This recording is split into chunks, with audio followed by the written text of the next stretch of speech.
Welcome to Meadowbrook Members Podcast. I am Jelly, otherwise known as Glester Prince, and my co-host is Hitchcock, otherwise known as Alfred Henry. Our mission on this podcast series is to explore the stories behind the magic that was created at Meadowbrook.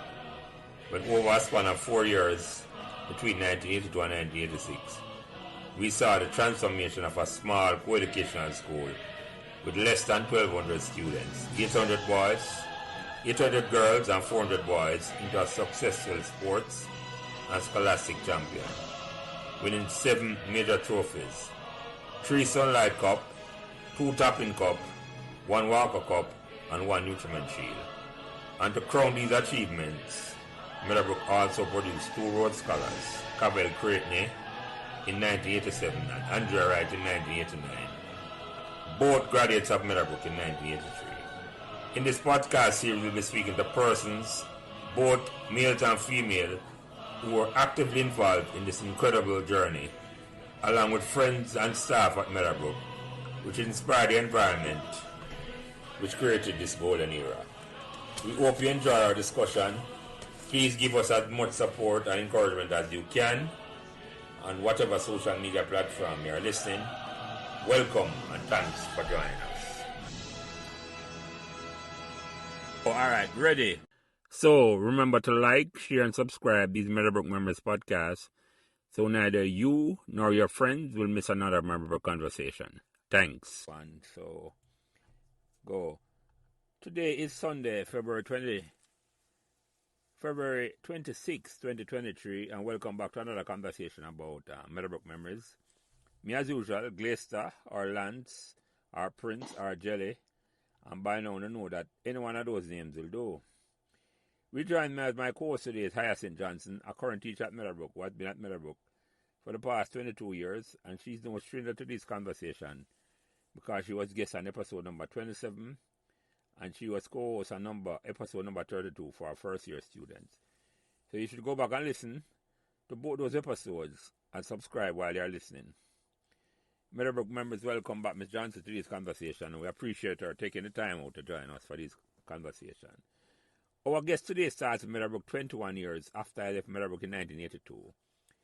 So this conversation will be very meaningful to me, because I'm looking forward to hear stories from a Meadowbrook student a generation after I left. I'm honored that she reached out to me through Wilfred Rattigan, a guest on episode number 35, because when I started this conversation in January 2022, with Maurice Minot, I thought by now I'd have run out of people to come and share the Meadowbrook memories. But it turns out, it don't matter when you go Meadowbrook, we love to come and share our memories. Our guest attended Meadowbrook between 2003 and 2010. She was deputy head girl, president of the Sixth Arm Association, president of the Student Council, president of the Models United Club, and she'll have to explain about that club to me because we never have that when I go Meadowbrook. She was also regional vice president of the National Secondary School Council, which gave her an opportunity to appear on a popular current affairs program, Impact, hosted by Cliff Hughes.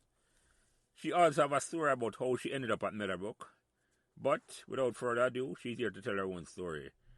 So Meadowbrook members, welcome Sophia Bryan to the conversation. Introduce yourself, Sophia.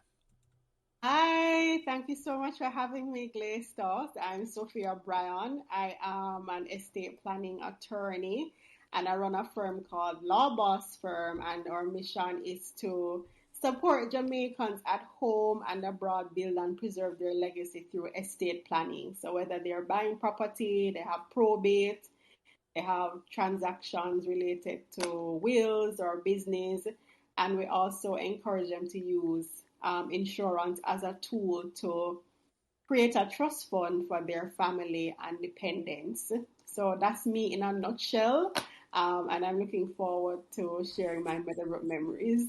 Oh yeah, man, welcome. And Ms. Johnson, thanks for coming back. Reintroduce back yourself.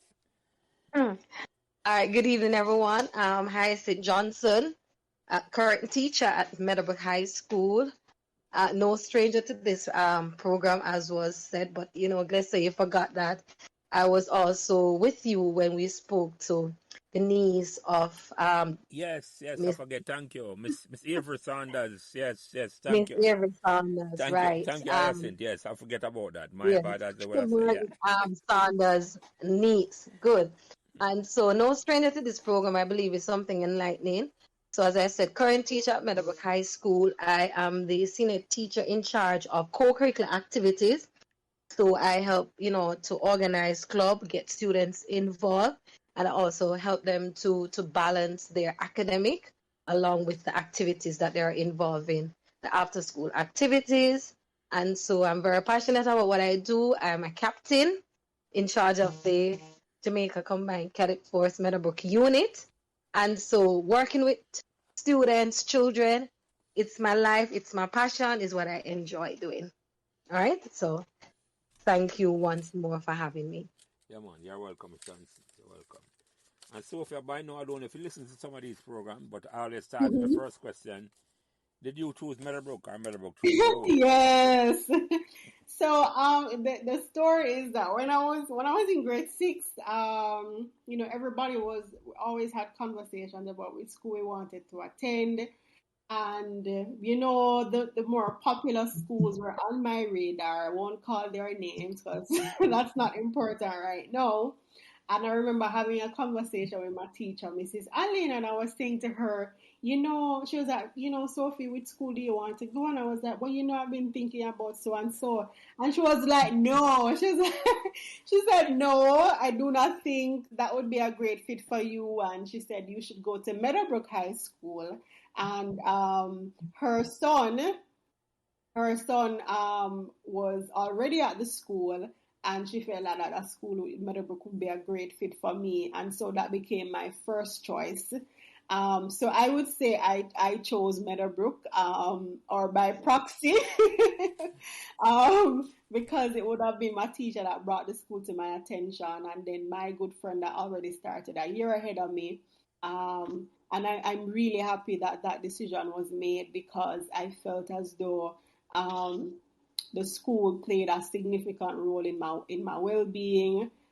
Just an exposure to a whole new world. When I started Meadowbrook, that was the first time I had an opportunity to see like people who were racially different, like they looked different from me. They spoke different. They were from different backgrounds, but somehow we were this lovely melting pot of minds from different cross sections of Jamaica. And I always felt as though I belonged. And there was at no point in time where I felt like I wasn't in the right place. I always felt well received. And my gifts and talents were always encouraged. I was always encouraged to thrive. I would say I chose Meadowbrook. So, which you mentioned Miss Allen, which school that you took common entrance from, Sophia? So it was Seaview Gardens Primary School. Okay. Yeah. So you actually live in that area, or you just went to Seaview? Just went to the school. So I spent most of my high school time in Portmore, interestingly. Okay. Yeah. Yeah, I got you. So Meadowbrook was like a different world here when you come, as you say. You never hear about it before? Yeah. No, I didn't hear about the school before. And then of course I didn't have to take get transported to go to school at the primary level. School was walking distance away from me, so I was in a bubble for those early years. Except for when we went to like different speech competitions and different competitions for students. Outside of that, I didn't really have that sort of experience. So this very upscale community, people with well manicured lawns. If you dropped a pin, you would hear it. Everything just seemed so pristine. Even the air felt different. You have this lovely backdrop of the hills. It was just, when the first day I entered the school with my sister, I was just like, wow. Like I felt like this is a place for me. So you have any idea why What you say your teacher name, Mrs. Reed? Mrs. Allen. Mrs. I do, so I think I think she probably knew, maybe on a subconscious level that, yes, based on how well I did in school, I should go to a great school, Mm-hmm. where there was a strong emphasis placed on doing exceptionally well academically. But I think she also understood the socialism, well, so the social dynamics rather. I Mm-hmm. think she had a subconscious appreciation for that.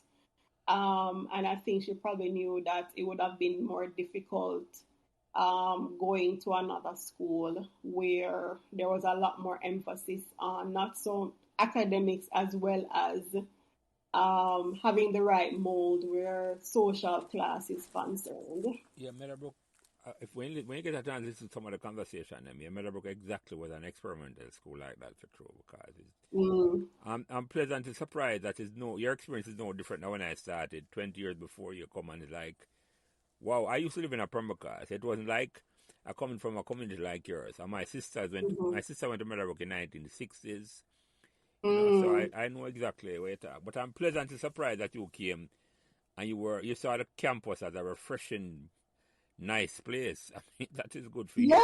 I mean, we would always, like me and my class, I just felt like people didn't really, I don't think the school was appreciated by some of my peers as much as it should have been, because they were comparing Meadowbrook to some of the other, quote unquote traditional high schools. We had a small campus. The campus is still small. I would say it looks a lot better than it did when I was there. It was a small campus. There wasn't this fanfare about the Meadowbrook brand. It was almost this, the school felt almost like a secret society of sorts. You never really saw you never really saw Meadowbrook students anywhere. You never really heard about Meadowbrook students getting any brawl. Yeah, you might hear the school's name pop up in like champs, but but you knew the students that went there were really bright. And so I felt like some people didn't appreciate the fact that, they didn't appreciate that quietness. One of my, somebody referred to students that went there like as a quiet storm. Some people are always comparing us to the other schools and comparing the uniforms and all of that. And so, when they left, they kind of just throw stone behind them, so to speak. But I am happy and I felt blessed to have gone to an institution like that, because, um, the teachers, I felt like they went above and beyond. Mm-hmm. So talk about that then, Sophia. What some of the teachers they come and saw there at the time? Will you remember? Yeah, so I had Miss Clark. She was, literature. Miss Clark, I think she's still there. She's now an author. She taught me English language and she taught me literature. One of the vice principals now, Mrs. Heaven, she taught me English A.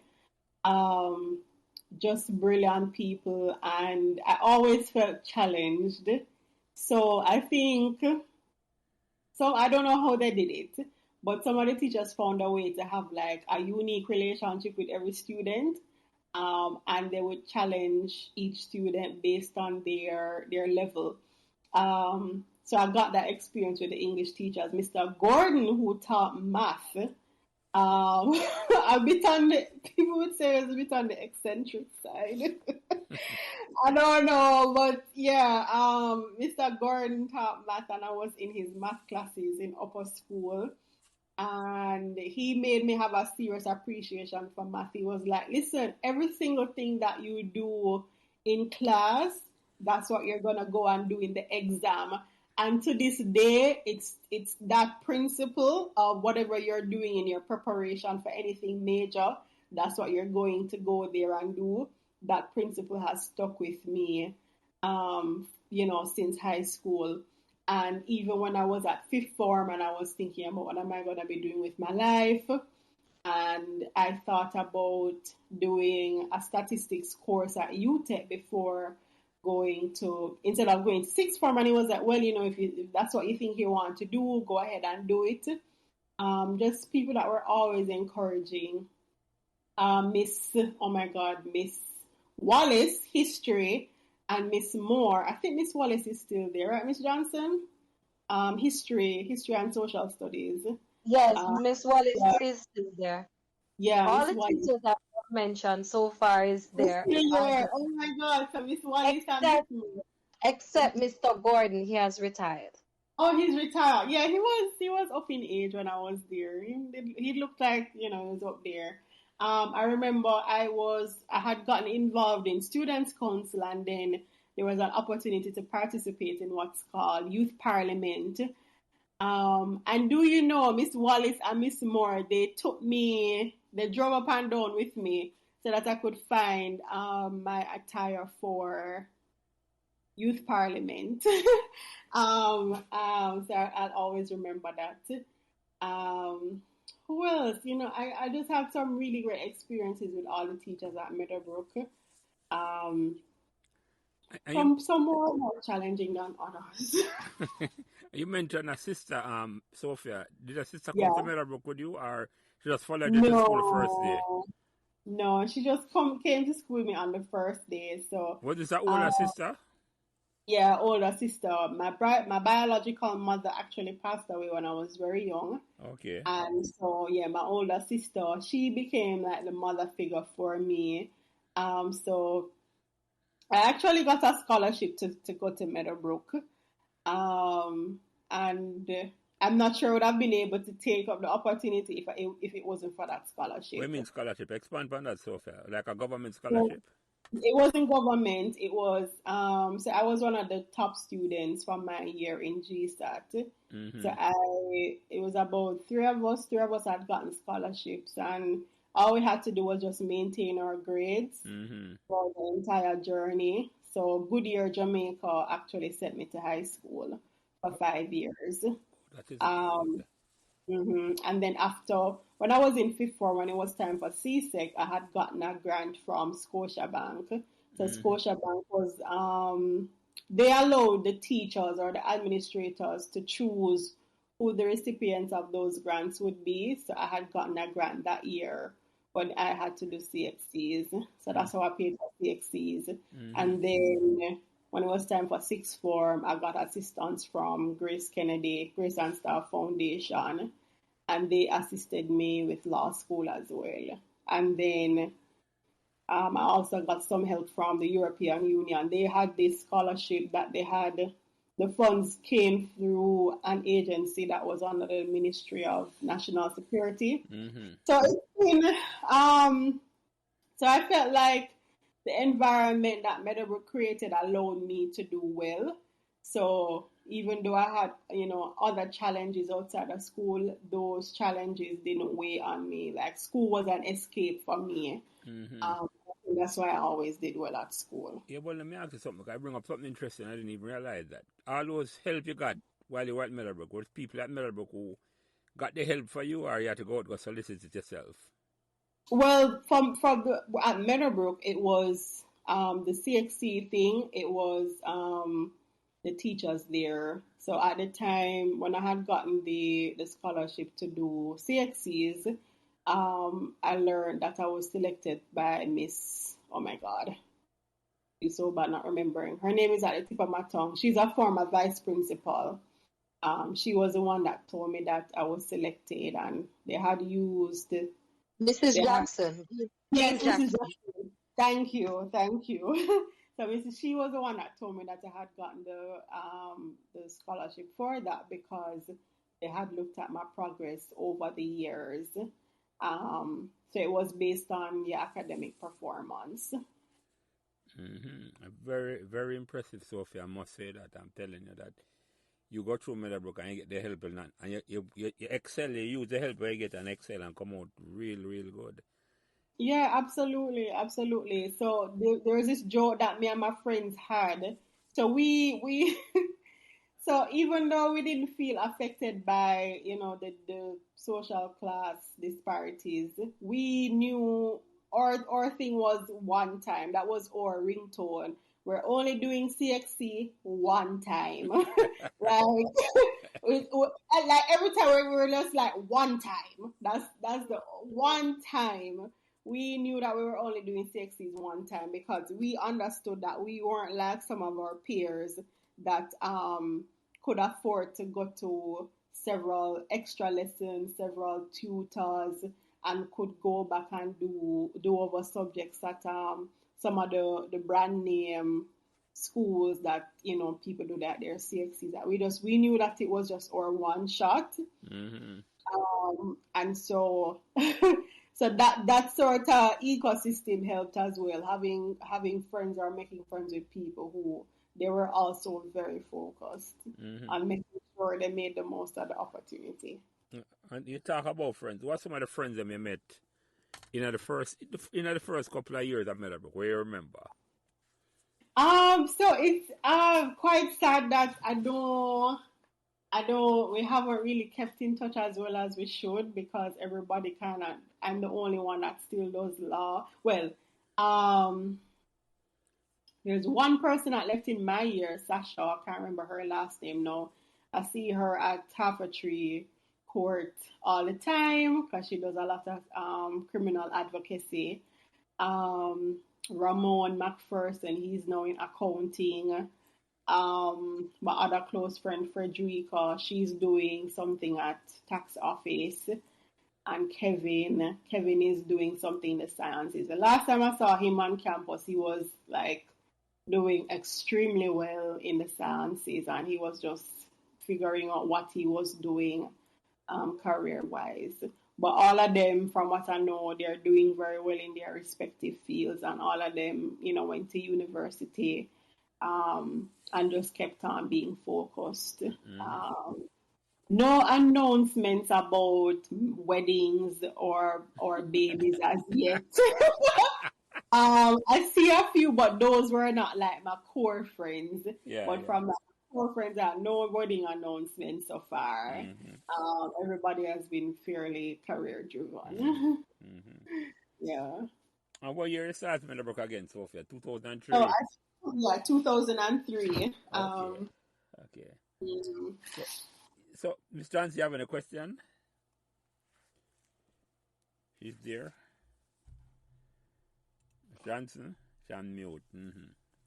Yeah, so Ms. Johnson, you have any question? Yeah, man, I'm here. What I'm saying is, for Sophie, that scholarship, we'll still have it at Meadowbrook. Nice. You have to, right? It's the NCB scholarship, and the ministry sponsors 4 subjects: science, IT, language, and math. And then NCB sponsors 2 business subjects, that's POB and account. So we still have it. And so from grade 10 into 11, we look at your grades and you have to qualify for those. So that's it's still there, and still going. So we do have that. I'm happy that your memory was good, and you have some fantastic memory. I just wish, and I've always said it, that persons who have left Meadowbrook to come back. And I know things change. And things are different, and we're in a new era. And so the children that we have now, oh my gosh, you wonder, but there are still, the ones that we have, oh gosh, girl. It's like when you said, person would just see the uniform and ask which school. Yeah. You never really see unless it's at track and field, because we're coming up in track and field and so forth. And they will, say, oh. And so it is persons who are still in Jamaica to just come, and for them to hear it from different persons that they too can be the light. Absolutely. Let your light so shine. Yeah. Right. They can literally live the school motto and let it become a part of their life, and to share, because we do need some help with the set that we have now. So I didn't realize. So Kimberly Hibbert. So from time to time, I do come there. The last time I got an opportunity to give a talk, that was it was May, when did I leave for US? April 2022. That was the last time I got an opportunity to talk to, but it was just the prefect body that I got a chance to talk to. It was like a 1 hour talk. They were doing a series of, having them engage past students. So definitely, so whenever Kimberly reaches out to me, I always try to make myself available. And for me personally, I really want philanthropy to become more a part of my life, because that always making time to build whatever ecosystem I'm a part of. That's what helped me to get certain opportunities. My community work is what gave me an opportunity to become a Department of State Fellow in 2018. And so I know what doing community work can do for you. So it allows you to help person, but it also can do a lot for your personal morale and sense of purpose. But I love what Kimberly and her team is doing now. But I do know they need more help. I do know they need Yes. help, and they're figuring out. And they also, because you see, we like think, because we know with the whole COVID and stuff, we move online. And if we even set up a Zoom and you talk and you have your Q&A section, and things can be, so whenever we're having these sessions, if you don't mind, Yeah, even I'll career send. days. Yeah, career day. Yeah. I'd love to be a part of that. Because even like the more unconventional industries, I think sometimes persons are just not exposed to what opportunities are out there. Even though they go to a school like Meadowbrook, there are some things you just don't know about. The traditional fields are still heavily promoted. I didn't know that there was an opportunity to work in, like, get an insurance license or even real estate, and those are opportunities you Yeah, can we have still have. without And because we knowledge. are actually looking back, because I am on the curriculum team at the school, and so we were looking back at the curriculum that we have, and we are trying, to when we have our next sitting, to see how best we can, what the society is offering, and tailor the curriculum to suit those areas of where students are going in, so much Yeah, skill areas, exactly. so that when they leave, they can get. So we're really doing some revision on the curriculum, because as I said, I'm on the curriculum team, and we have met Yeah, where we have these talks. But most things remains. We have had some addition. We completed the grade 9, so it's actually a block now, because I remember when you came there. oh wow, okay, Right. nice. When you came, the grade 9 was a part here, and the next part go around. So the grade 9 is a block. The grade 11 has its own block. And the grade 10, the grade 7 and 8 block was there. Yeah, And I know what was most memorable for a person. Remember that corner when you want to go, you had a grade 8 class in the middle. That was the yeah, only grade 8 class by itself, right, which was right, 8W, right? And it was in the middle. And then it has the corner between the classroom and the book room. And you have yes, those two holes that were in the wall. I mean, every past student that comes back to Meadowbrook always fascinated to say, what about those two holes? And the corner that you had to go around where we had the display area. And yes. so we have extended. So the classroom is now a book room, because we have extended the grade 8 block. And so all the grade 8 classes are on one block. And then that classroom now becomes a book room, where we sell stuff to the students. And so anytime you come there, there are things that represents Meadowbrook. So when you come, you Oh, can get really? your There's memorabilia now? yeah, a few memorabilia are in there.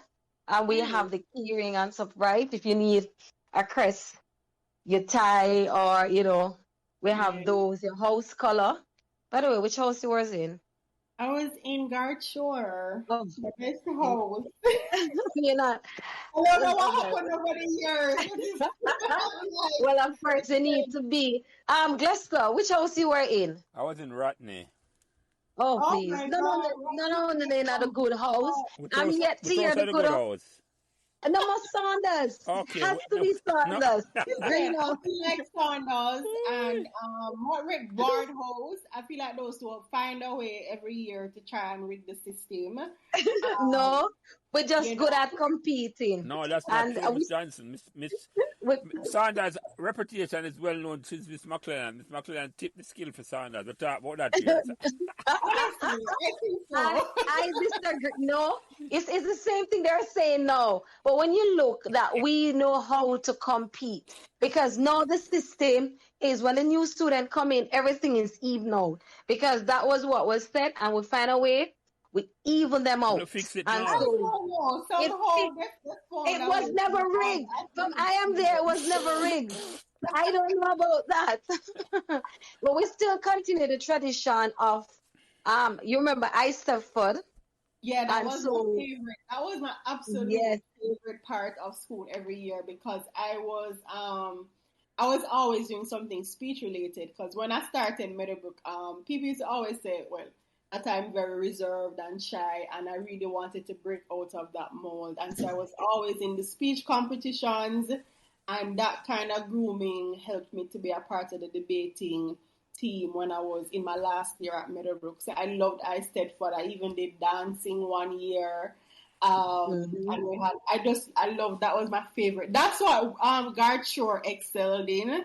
Yeah, Um, that's what I was going to say to you, that each house has its strength. So Garcho and Rothney were good at Eisterford, and then when it comes to sports day, that was Saunders and Ward. And forgive me, ladies. Look, What I step for that is beyond above my. oh, okay. Eisterford is competition of the arts. yes. So you had the performing arts, the culinary, and visual arts. So, culinary, of course, you cook, the performance were speech and drama, dancing, music. Mhm. And then now you have the visual where you do art and craft, Yes. photography in it. So you do art, craft, and photography. And So because, Miss Johnson, that was I heard you talking about Mr. Hosang in the previous episode.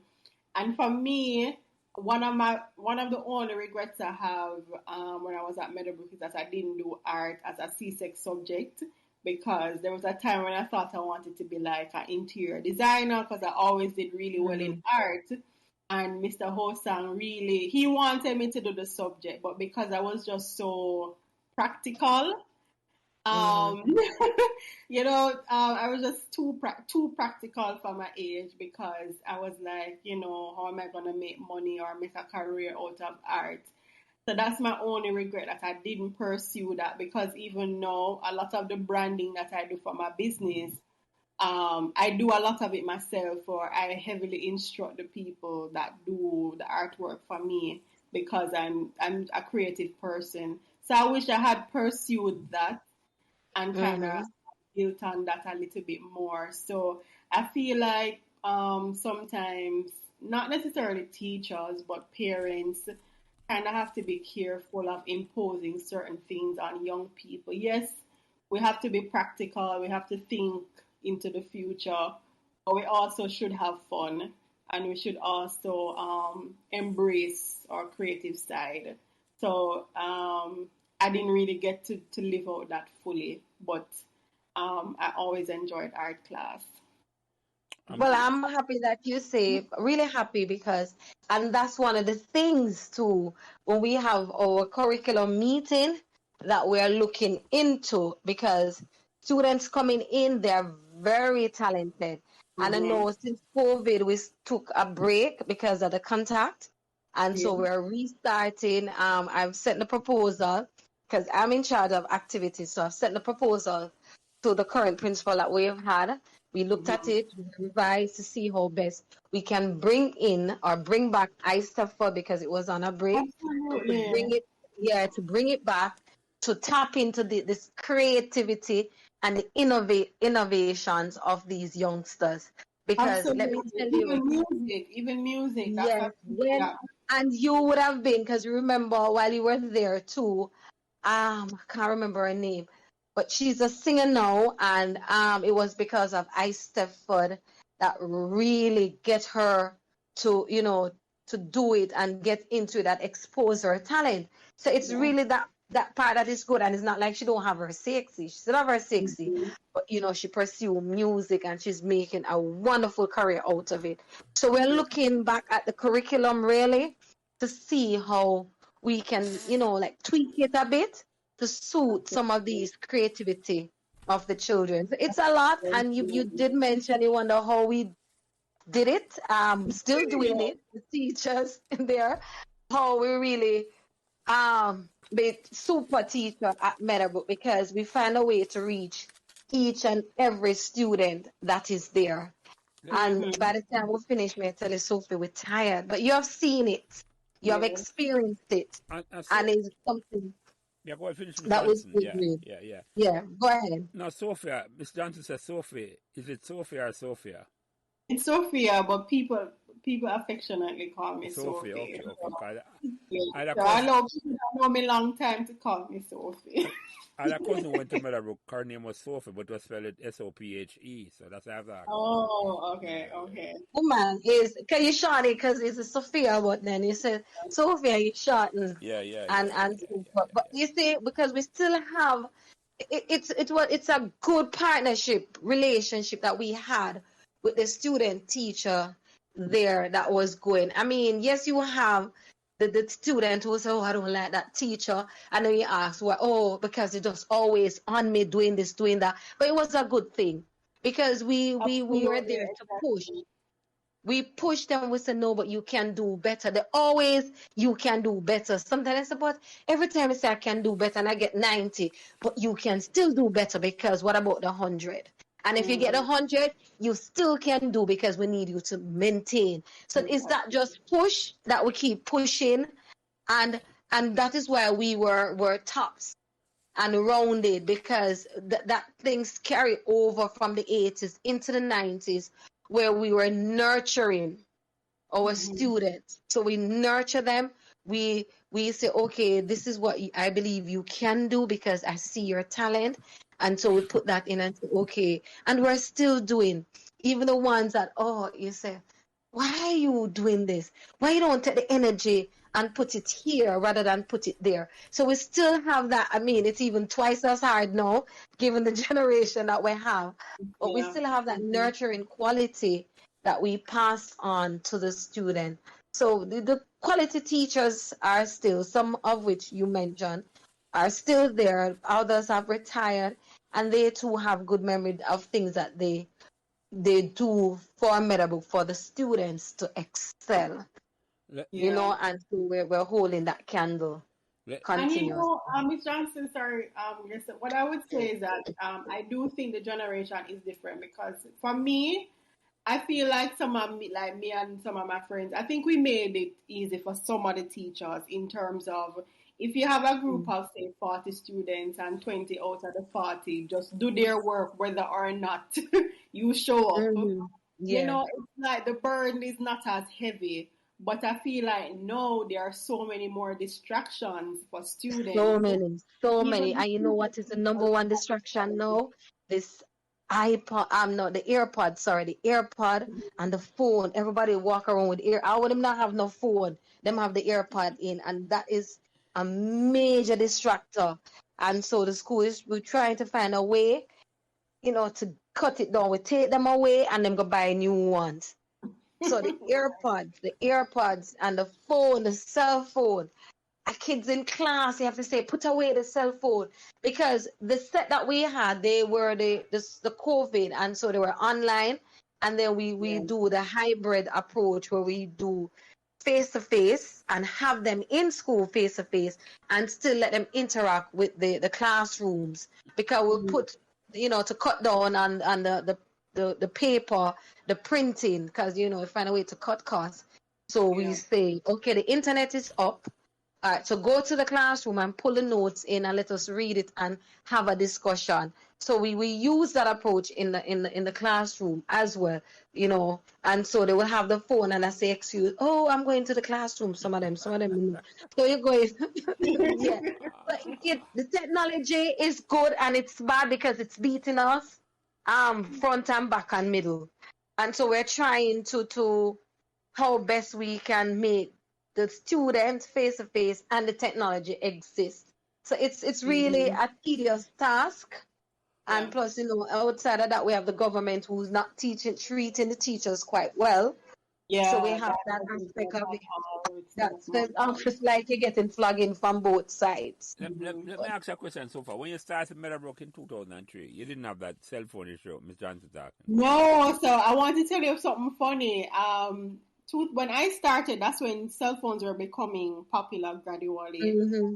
And when I was in Yeah, grade 8, all of my friends had phones, And this and was I the was like, iPhone or flip phone. no. No, Just a no regular phone. phone. You couldn't even access the internet. Okay. And Yeah, I was the like, banger.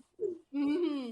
And I always said to them, I don't feel like I need a phone. And then I actually had my friends convincing me that, well, what if it gets late on the road and people are concerned about where you are, and to just show you the different times that we were in. I never for once thought that I would have been unsafe not having my phone. Mm-hmm. And I didn't get a phone until grade 9. And it was because my sister was like, no, it's time for you to have a phone. Yeah. So let me ask you another question about Meadowbrook. When you started Meadowbrook in 2003, what the reputation Meadowbrook had when you come there? What you know about the school, apart from fact? But by the time you started the school, what was the reputation of the school at the time? Sorry. So I feel the reputation was that it was a very I read some articles about the fact that the school was at some point in time one of the number one schools in the island, and so it was still known for that. And it was also known as a school where everybody was just very proper. And stush, I think that's still a word that kids use nowadays. Everybody that all the girls that went to the school were just very stush people and very proper, and it was a very quiet school that, very well mannered students went to. So that was the reputation I had of the school, and that everybody, the priority was always academic performance and not necessarily sports, and those are known for. So I'm not sure what it is like now, because I feel like like in the States where you have like private schools, or you have charter schools, and everybody fights to go to a charter school. That's what I felt like. I felt like that was a comparable experience in Jamaica where Meadowbrook is concerned. It was like this, like a public school, but it was like on a different level, and everybody wanted to get their child to that type of school. So during your time there then, Sophia, you weren't aware at Meadowbrook was a sports school in the 80s when you were there? No, absolutely not. It was that never, Meadowbrook and sports was never, it was never a thing. No, I know that I had some classmates that were trying, that were really good with like track and field, and they were trying. I know we did well with like basketball and netball and volleyball. I remember some of my classmates being on the teams that did really well, but it was purely about academics, and that's what I tried to excel in, because that was the tone that was set for me. No, at the time it wasn't the sports alone, because we produced 2 Rhodes Scholars in 1980. Were you aware of that either? Oh, the first time I learned that was when I listened to your program. I didn't know that. I didn't know that So at all. it's a big gap of fulfillment, Sophia, because Yes, because I don't feel like the pride. I remember one day I was talking to a colleague, and they were saying, boy, saying that you used to go to Meadowbrook, I don't think that's gonna be helping your career. Is not like I used to go to so and so. Mm-hmm. You know, We're not for call them name, right? We're not call yeah, them and name. I felt, I was kind of irritated by the comment. You know, I was like, no, I don't, I don't agree with you, because I'm very proud of the school I went to, and I know what being at the school did for me and my upbringing. So I feel like some of the pride is it's not where it should be. So, But at the same time, Meadowbrook is still a young school. I yeah, think it's not. it It's is. something. So. It is. But let me ask you something. What do you think caused that? Because you went to school for 8 years. And at no Mm. time at all during the 8 years, you were taught the history of the school. You think, No. I just know about Matt Saunders and I know about the church. I didn't know that we had Rhodes Scholars. Um, I didn't know that we had Rhodes Scholars that went to the school. That would have been something to definitely add to the pride. When I went into certain spaces with other people and when I was like competing for positions on students' of council. course, yes, yeah. No, that we have to fix that. Then I didn't realize that at all. I think so too. Miss Johnson, you there? Have you any comment on that in terms of when you started Meadowbrook teaching about the same time as Sophia? Were you aware of the history of the school? Yes, I was because it's a bit disappointing. No, but then yes, I was. I was in that. Their pictures are in the library, and so I went to the library and think. But I can understand from Sophia's side is that if these things are not stated or said, then the kid's not going to know. Because being a form teacher, when I started Meadowbrook, teaching at Meadowbrook was important. And so persons who were in my form, I would let them definitely have to know the school song. I Yeah. mean, I guess because I'm paramilitary, they had to know, they had to sing the national anthem, they had to say the pledge, sing the school song, and it was just going things that I know that brings pride and civic duty to them. I would let them do, I would let them recite things that makes them feel good about themselves, respect for self, respect for others, respect for your school, your community, your country. And they had to go through all of that. So Yeah. much that when and Javon would tell you, because he wasn't in my form class, but those who were in my form class, all of them went and joined cadet. What? Every- I wish every- cadet was appealing to me back then. I don't know because I know. I oh mean, my God. I did like interform sports, but it was Yeah. just never sexy. It was just never appealing to me. But I wish it was. But I remember the first day I went to Meadowbrook for summer school. We had to learn the school song. And so by the time we started in September, everybody had to know what the school song was. So when we joined in assembly, Yes. we that was Yeah. a part of the ritual to sing the school song, and we had to sing Mm-hmm. using the school book. And But that did help with the pride, yeah. and that Yeah. and It did. Trust me, when I tell you, say, they knew of it and okay, it helps. Trust me, it helps with the school pride. I'm telling you, because they had more love for the school when you bring it and say this is what you have to do, this is what you must, and so teacher respect and love. So you drill it. So to me, when they come and I said, okay, students, I said yes, Miss Johnson, we know what we need to do. And they said yes, ma'am. All right, so they know they have to, and if they don't sing it with lust, let me tell you, if they don't sing it like they want to sing it, I'll say again, and then Mm-hmm. they would tap the desk and have a rhythm to it, and I was Yeah, like again. So I said this time, make sure you sing it like you're singing and smiling that you're proud to be here. so, exactly. And I feel like too, one so of the they things, know, right? Trust me, yeah, one of the they things have I to think bring that back. also helps is some of the people that are dominating certain fields at the legal profession. I was telling Glista in the pre-show that the person that called me to the bar is Peter Champagne, And I didn't work with him personally, but I have a really good colleague from law school that works alongside him. And the fact that I went to Meadowbrook was a huge selling point for him being the one to call me to the bar. I worked with Jackie Samuels Brown throughout law school. Somebody that was president of the Bar Association, president of the Legal Education Committee. So that's the person that would have to sign your certificate, that indicated that you're now qualified to be a lawyer. She was the head of that committee for several years. Bert Samuels. So there are so many people that are dominating, like even a legal profession, that went to Meadowbrook High School. Whenever they interact with people that went to the school, I feel like it helps.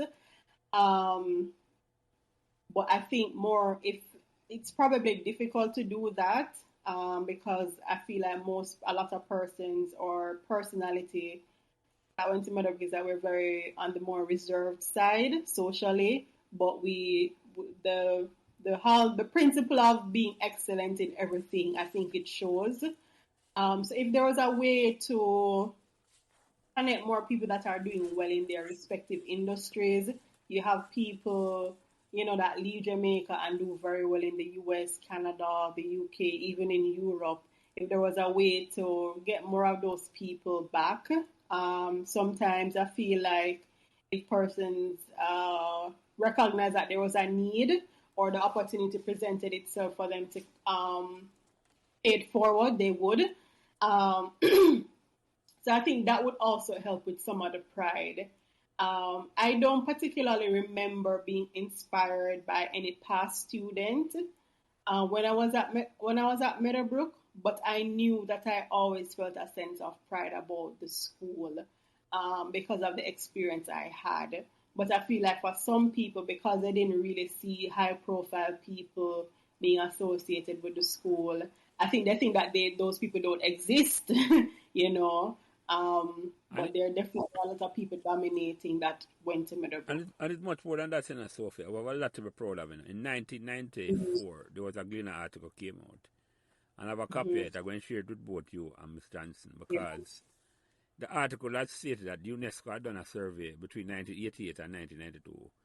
And that's what you're talking about, so Meadowbrook was number one. Yeah. Meadowbrook was number one from a UNESCO study, not based on grades, but just based on improvement when the students start and when they finish.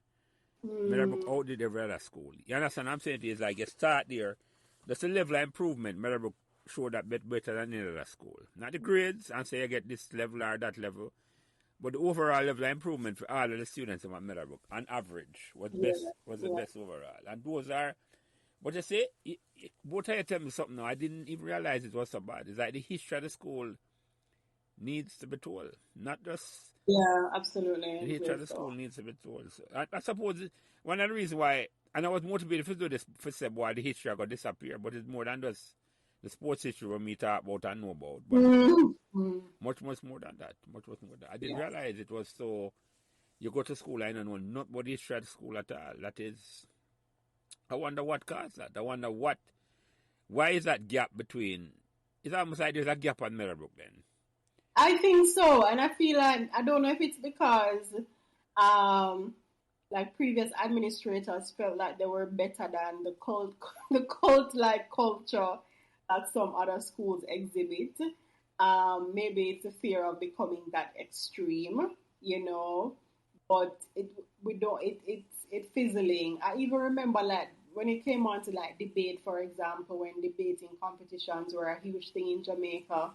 I remember Meadowbrook always being one of the standout schools. And we would always, we'd look forward to certain competitors for the finals. And it was always the schools that were considered to be the top schools. And we would always come out, if not winning, at least being a part of the top three. And I'm not sure what thing there is now that people would always look out for Meadowbrook dominating in that area. But for me, I remember we had science quiz. Every year we would always dominate science quiz. debate would always dominate debate. And then every now and again, sometimes a cricket team would have done well. They would have won a few matches, won a few tournaments for different age groups. But I'm not sure what that thing is anymore for the school. Yep, Ms. Johnson, you there? Yeah, I'm here. Yes, you have been Just about my been, background sometimes is a little bit no noisy, so when problem. I'm not You have been speaking, comment in terms that there's almost like a historical gap in terms of for Meadowbrook. Meadowbrook has around for, well, this year is 65 years. I think we're celebrating. And it's almost like it's a gap. And you have an idea, and the question for Botan, an idea in terms of how we can bring it together. Because it's almost like it's 3 or 4 different schools. All right. I've said this before, I'll say it again. We need to have that synergy going between all fractions of the school, the students, the community, and so forth. So we have to recapture or relive or reignite what we had before when Meadowbrook was stopped, and it can be done because we have the good teachers there. Most of the teachers at Meadowbrook, if not all, are teacher trained, with the majority holding a master's degree in their area of specialization or in education. Good. So we have the skill set, we have the content. When it comes to our teacher, we have the nurturing aspect of it. Now we need to connect all of that with having a synergy. The school, the past student association, the board. So the parent have to tap in now to see how we can gel to get, or to, I love the word, reignite what was once there. Good, because the spark is there, So you only just need that spark to get the fire going. Yeah, we still have. So it's the synergy we have, because what happens now is it's a disconnect between, administration and the school, because you feel as if no love, not going on, the communication. So we all have to grab a hold of everything and, put it in one pot. I like when you said, you used something about a pot. Was it a mixing pot? Melting Or pot. you said some melting pot, right? You said something earlier, Sophia, which was good. We have to get back that melting that melting pot spirit, where we put everything and we blend it and get this Meadowbrook reignite spirit. Good. And so everyone has to just pull, because we have a rich, as young as we are, there's a rich culture, there's a rich history of things that Meadowbrook once did. I had to be telling person, did you know that Meadowbrook went to Pens? Really, the girls team, we got the Penn trophy shield. It was small because we were a small school, and we got that. As a matter of fact, it's 2 of them I found and I polished and say this is something that the kids need to know to get back in terms of our sporting culture. Where when it comes to debate, you spoke of debate. We had a rich debating culture. I'm sure you remember debaters like yes. When name again? Oh God, the name slipped me. Tyrone Hall. Tyrone. Oh, and this other one who joined the British force when that they had. We had a rich debating culture. Let me tell you, it was good. When it comes to chess, back to back, we were chess winners, all island chess winners, back to back, right? So, we have things that we can boast about. Granted, it's in it's the years is what you call it. There's a year gap, a year's gap. And person will say, but that was a long time ago. Because when you say to these kids, hey, did you know? Because as the activity coordinator, I have to speak to the incoming year 7. And I said, did you know that Meadowbrook? And even some persons were there said, but I didn't know that. I said, yes, that is the school history. And so when you have like the form time and, the contact sessions with them, everyone have to pass on the history. And that is how you're going to build this civic pride among the students for loving their school. Presently, I can tell you, we don't have a culture. Good, Yeah. or what culture that was there is a fragment of it. It's just like it's hanging on by a thread. And so to try to reignite and get that culture back, we have so much work Yeah, to do, we and have it's going work for to do. take We have all work of for do. us. That is so Yeah, true. it's going to take all of us, and to see these kids. I mean, when you ask the question, it's like when you're excited and you say you chose Meadowbrook, and Yeah. you talk about your school, and that smile is on your face. When Mm-hmm. I asked Edward Survey, I said, "Okay, why are you here?" Ah, miss, me never want to come. My mother, want me to go to the school. My mother said, "I'm telling you." I said, but that don't make sense. When he said, how many of you select Meadowbrook as a choice? Here it was our ninth, eighth, because you're allowed 12 choices. Oh, it was our eighth, it was our last, second to last. I only come here because my past one school where my parents didn't like. So them send me here. I never really want to come. But because, you understand? And very few said, I picked Meadowbrook because I wish to be here. Very, very few. And so the ones that don't really want to belong, we have to find a way to make them belong, because you're here and you're not going to bring the pride down. You're here, so you just have to work with. I mean, not wanting to call any other school, but I do admire other schools and the rich culture that they have when it comes to their school pride and their school spirit. Me have a bad mind, and I say, oh boy, Yeah, we have to Yeah, get. it I didn't come want from no, it you didn't come out guys of the to east, have. Miss Johnson. It didn't come out of the air. It came out of it being a part of like the administration for the school deciding that Mm-hmm, culture was gonna be a part of the school's identity. And when I was at Meadow, mm-hmm, culture was never a part of the school's identity. There was nothing. I remember it was more about come here, Do your work be and do come. well, do disciplined, well. and do well. That was it from the principal that was there at the time. There was nothing to say, oh, you should be happy that you're at this school because of XYZ. And I feel like I don't know if there's a way to get people to be at the helm of administration that feel that passion and who see the importance of that culture. But I think that's where it has to start. It has So, to start from so Sophia, I agree. It has to start there. I don't. Meadowbrook High is not my alma mater. I do work with my alma mater. Meadowbrook High is not my alma mater. And the way the past students from Meadowbrook saying, mhm. wait, you sure you never come Meadowbrook? I said, no, it's just that I work here. And so because I work here, I encourage the Mhm. students. So I try to do, hey, don't get me wrong, when it comes to sports, when I'm out there, I'm going to cheer for my alma mater. I'm going to cheer for my school. But you will never get me unless I'm having this uniform parade, where you wear the school that you used to attend. That's different. But you will never get me wear my alma mater to Meadowbrook High School, because that is sending the wrong message. Mm-hmm. Yeah. You have to send a message to say, hey, you have to respect where you're from, what is responsible for bringing you.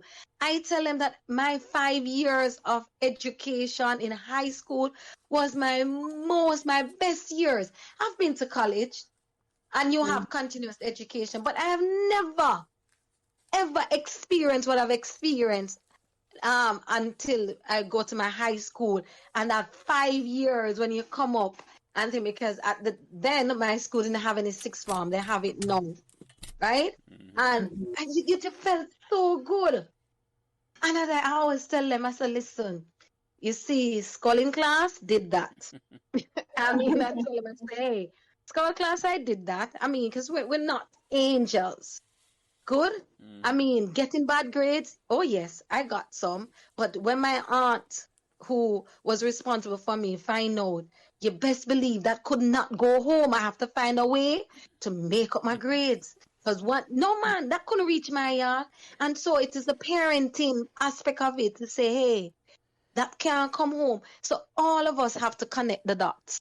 Yeah, Yes. So if one fail, everybody's like the domino effect going around. Yeah, All of us have to yeah. connect the dots. We'll find And a that's way. why I said that we have to reignite. We have to get that synergy going. Yeah, forget a It's pulse. just something I want to talk about. Yeah, man. When you're in the system, there's so much you can do. And I love, like I said, it's my passion to work with young people, sports, anything. You see, when it comes to, because I officiate at Champs, and as much as before I started officiate, I was in charge of the track and field. And when my school are running now, them look at me and they say, Miss, I can feel the pressure, And they're looking, I say, Miss, you not cheer for your school. I say, no, man, I'm good. Right, because I was representing Meadowbrook.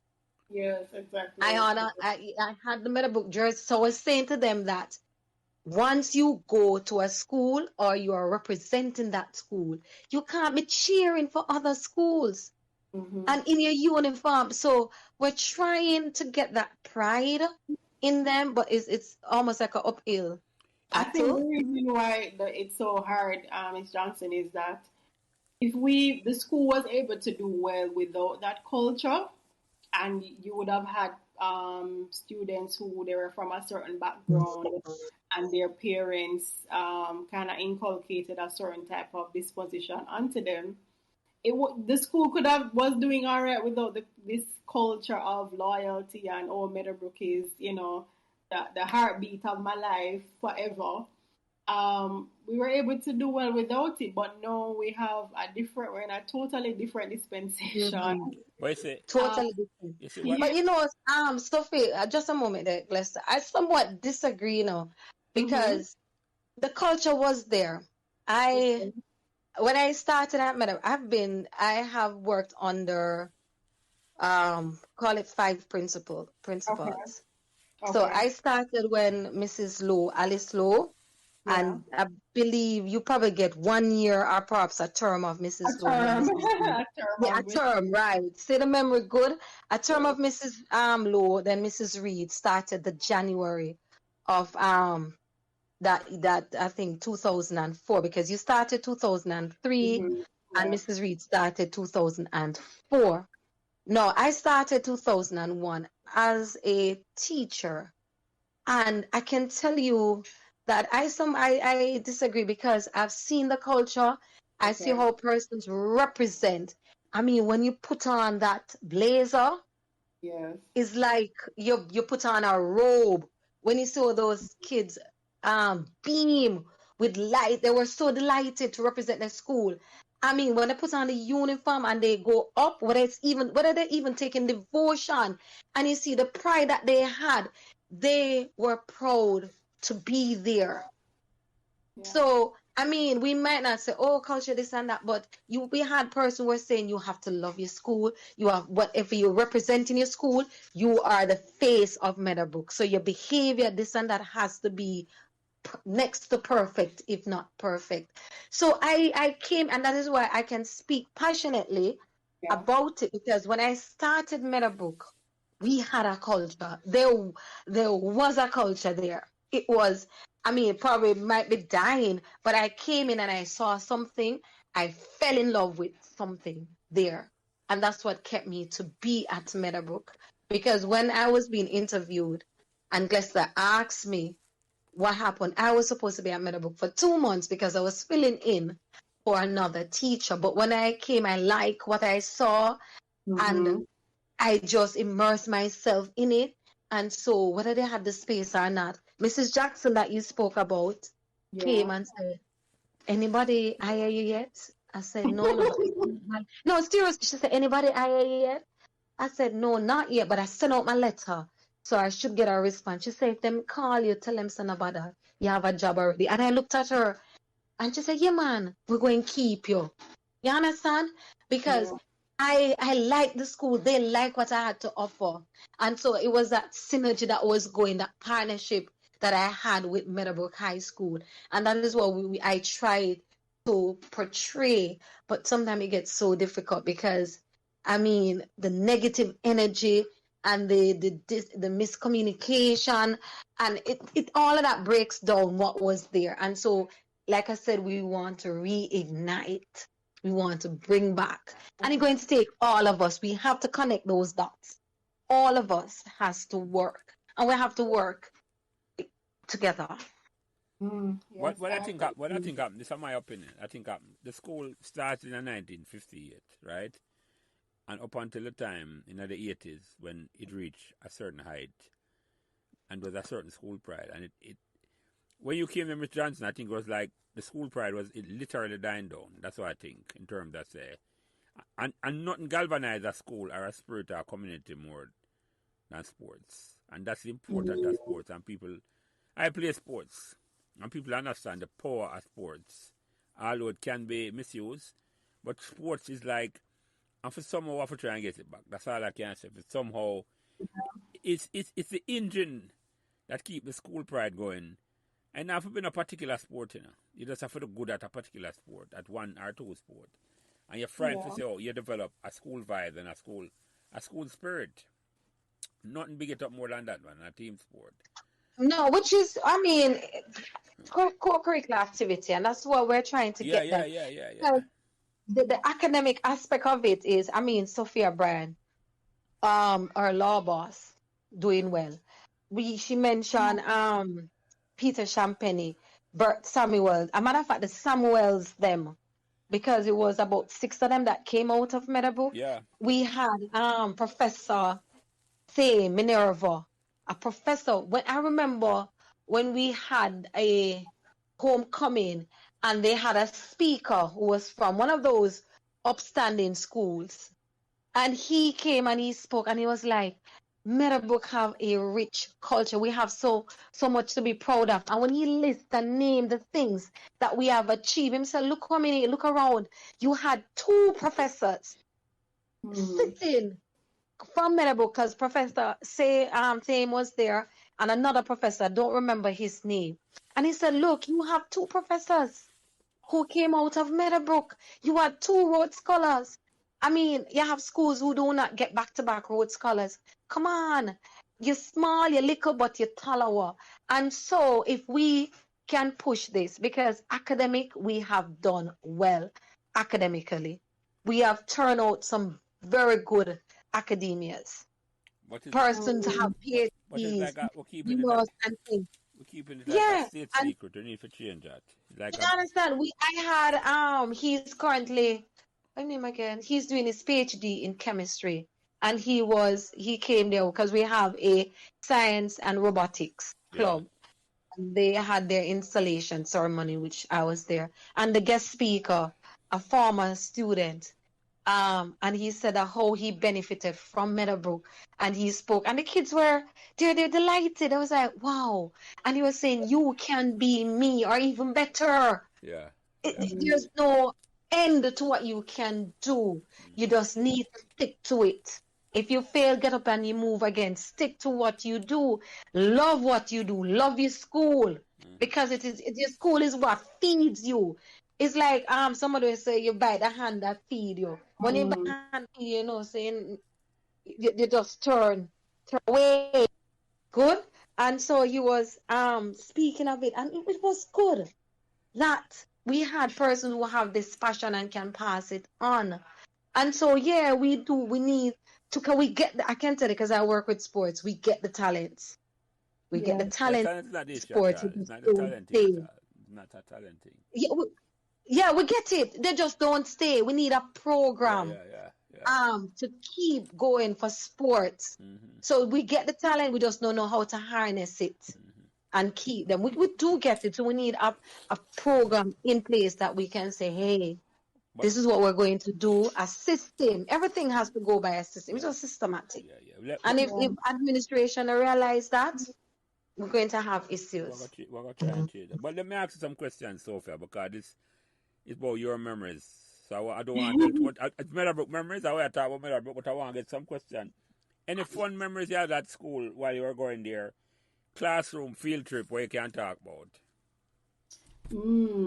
I always look forward to interform competitions. That was definitely the hallmark, a very huge hallmark of my experience.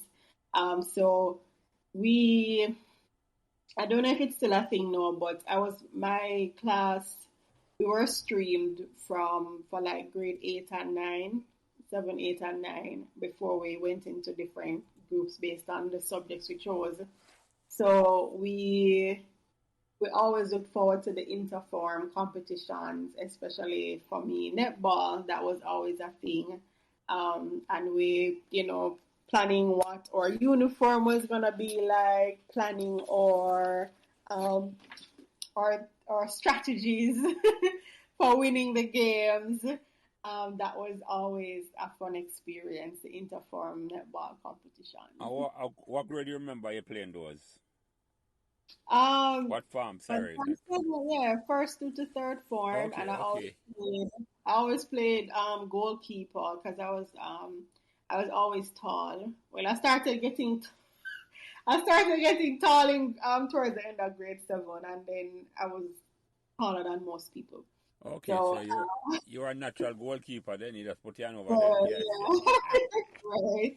Even that Meadowbrook had a great tradition in netball, so trust me on that. Yes, yes. But you see, Miss a lot of people don't know that at all. Right, right. So, which student or which classmate inspired you when you were going to school at the time? Which teacher stand out to you, and which classmate you say, yeah, man, that's an inspiration for you? Oh, in terms of like classmate, the head boy from my year, Rani, I think he was an inspiration to a lot of students because he was always very outspoken. We always ended up being in the same classes, and then we eventually became head prefects together. So he was very inspirational, always What's his very name? self. What's his name, Sophia? Rani Sital. He's now in the US. He's a doctor now. Okay, Randy Sutar, you said Souta. Sital, yeah, he's in some Indian ancestry Oh, spell there. that for me, like I get it right. The first name is Rani, Yeah. and then Sital, I think it's Sittol. Okay, yeah. Yeah, man, okay. So yeah, he inspired a lot of people because he was just always very outspoken from the start. So what, everybody kind of had to work their way into it. He was like that from grade Naturally. 7. Yes, yes. Because his dad was a pastor. So I think he really took on to being very outspoken. In terms of teacher, I spoke about my English teachers earlier, but I think another teacher that really spoke about my English teachers and Miss Wallace. But another teacher that was super, that left a really positive mark for me was Miss Beecher. She was my bio teacher. Um, so she was a little bit eccentric to me and some of my classmates. I think she was one of the more younger um, scientist teachers at the time. And I remember when it was time to prepare for exams, she actually volunteered her time to give us some extra hours to go through the Sorry, lesson. Sophie. What was her name? Miss Beecher, this Oh yeah, very I tall know. and slender lady, very, Yeah, very tall and slender. Um, yeah. so She's still slim, by the way. she's still there. Does she still No, teach? she's not there. She's not Oh, there. But I know okay. who it's Miss Yeah, Beecher. yeah. Very, very active. Hmm. So she was really passionate about bio, and I only did bio as like a backup subject because I was like, well, if the law thing don't work out, maybe I can become a nurse. And me and Kenroy and some other students, like about 5 of us, took up the offer to do some extra hours with her because the bio labs were so hard. The subject was just really hard. And she really pushed us, and we took up the offer to do the extra classes with her without her charging us anything. And I think all of us ended up getting grade 1s in bio that year. Most of her students Students. got grade 1s and 2s in bio, and it was hard. I don't know if bio is still a hard subject. I know most of the kids now doing human and social biology, Yeah. which is a notch down. But bio was really hard for everybody, and I really appreciated that extra step that Effort, she took. yeah. Yeah, yeah.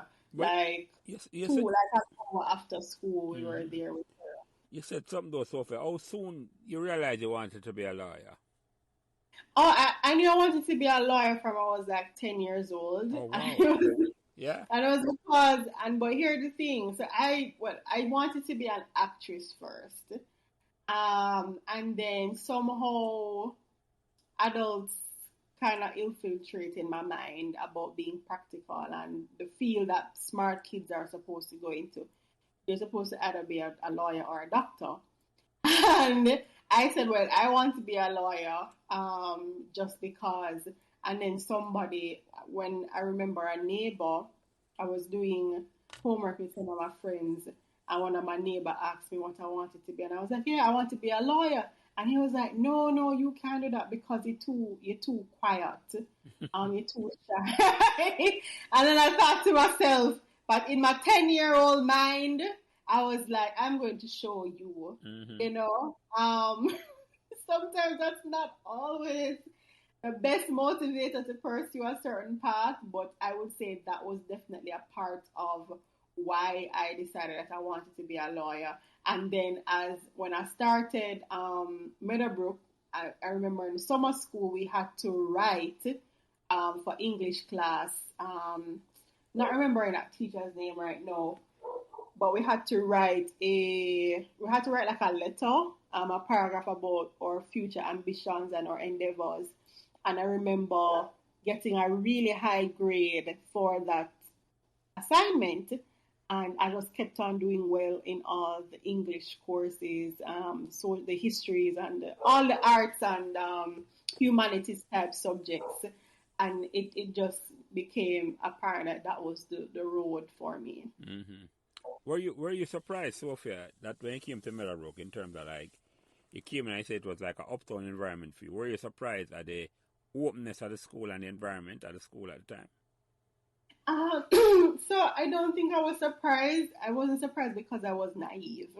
I, so I was extremely confident as a little girl because I was bright and everybody told me I was bright. Um, so I was just very self assured. I'm like, well, school is about academics. I am bright and I'm going to do well. As a matter of fact, the first year I was the top student next to Rani. So there had like a top boy and a top girl. Mm-hmm. And I was the top girl. And it was like that for several years. Um, and so it wasn't until I was like nearing to the end I realized, and then because I was always so focused, everybody was my friend. Like everybody talked to me, everybody related well to me, because I was always like this. I was, I was a bit much on the discipline side of things. I was always that person telling everybody to, make sure your uniform looks a certain way, make sure you come to school on time. I would encourage people to do their assignments. If somebody needed assistance with homework, I was one of the people that they would come to, and anybody would come to me. Um, and so, though the uptown, downtown disparities, it was there, but it didn't affect me because I was like so naive But no, and so confident in myself. no, you're underselling yourself, Sophia. But it sounds like you had excellent leadership qualities from then. In terms that say, if everybody is coming to you, and you could relate to everybody, no matter the class, social class. I mean, you didn't realize the skill that you had. No, I didn't. I did not. I did not. Some things were apparent to me, like as I became an adult. Like I would reflect on certain things. I was like, oh, that's why that person behaved that way, Mm-hmm, or mm-hmm. that's why some people I never really got beyond a certain level with them, or I just realized certain things long after because I was always that person that people come to, when they know they need to get themselves together. Or I remember always, especially the guys, I always remember some of them always knowing that for them to have a conversation with me, they need to come to me in a certain kind of way. Like they know that it had to be something academic related. They know that they just knew they needed to have themselves together. They couldn't come to me with shirt out of them pants and dirty shoes and you know what I mean? Like they just knew that. And I feel like that allowed me to set myself apart and people weren't concerned about whether or not I was uptown or downtown. It's more than that here in Sophia, trust me, because you were very bright, but you didn't come across as tush. No, no. And you use the word and remind me of the word, yes. No, and I'm very, more I listen to you, I say, but oh, she don't realize, you commanded a respect from everybody. It's like both boys and girls. It's like, Maserati.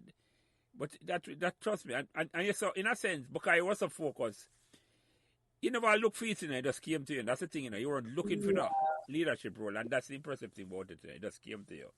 And I love that. I love. I know sometimes people are bright sparks, and them don't relate to other people well, but you look like you were bright. Not you were. You are bright, and you had excellent social skills, and that made it a big winner. But you never realized it at all. No, I don't. I don't think so. But I feel like that that helped my experience because people just generally looked out for me. You know, if I didn't have like for example, I remember I was just very extra. I decided that I wanted to do econ. So Meadowbrook requires that everybody does 8 subjects. Yeah. But I just really wanted to do econ. Because I was just always fascinated with business and numbers. And I was just like, one day that's going to be something I'm going to need to do. Just very like forward thinking. And I was like, I have to do econ. So it would have been a 9th subject for me. And the teacher recommended me to do the subject because I did the exam. And I didn't go to any classes or anything like that. And so the bad thing about it was because I got the highest grade in the class and I wasn't going to the classes, people started giving me the side eye. So then I kind of had to start helping. So I had to start helping some of my classmates with getting better grades for the class. But it was because I had a good relationship with everybody. People gave me their notes to borrow. When we had Saturday classes, some math and econ class would be held at the same time on some Saturdays. So if I couldn't go to the econ class, people would lend me their notes. I remember one of my classmates, Carrie Ann, she lent me her notebook for the Christmas break, and I just copied all of her notes. And I did econ as a 9th subject, and I got a grade 1 for it. So having a good rapport with everybody really helped with that. So let me ask you another question, Sophia. What the most embarrassing moment you can talk about? You remember I got to Meadowbrook. You can look up on the last smile. Embarrassing moment. Have I ever had any? I feel like it was generally. Oh, I can't tell you this. Yeah, that's what I said. You can look up on the last smile. Yeah. Sports day. I think this was 4th form or 5th form. So the upper school students basically were like house captains next to the teachers, and Gartro needed some extra points. And they sent me in the 400-meter race, I was like, Miss Garrick, I am going to do it because we need the 1 point, and I drag my body on the field. And of course, the star athletes that were in Ward House and Saunders, they gone left me a long time, but I was still there on the track. I think we had to go around the track like 4 times. After the first sprint, I felt like I was about to pass out. But I went around the track anyway, very embarrassed. But I did it for my house because I was determined for us to get that 1 point. Yep. So I think that was the most embarrassing moment. You better than me, Sophia. I couldn't finish the race at all. No worry. Listen, I swore I was going past out. I was like, but these people make this thing look so easy. I remember after third form, you don't have to do physical education anymore, you know. So I only do PE up to grade 9. I wasn't doing no sports because all of the academic stuff and the extracurricular stuff. I wanted to do volleyball, but it just never worked out. So I was just not fit, okay? It was, you know, it was. All right, let me ask you a fun question now. Let me Yeah. ask you a fun question, you know. Which song did I rock Meadowbrook when they are Meadowbrook in the year you go there? Which are the big songs?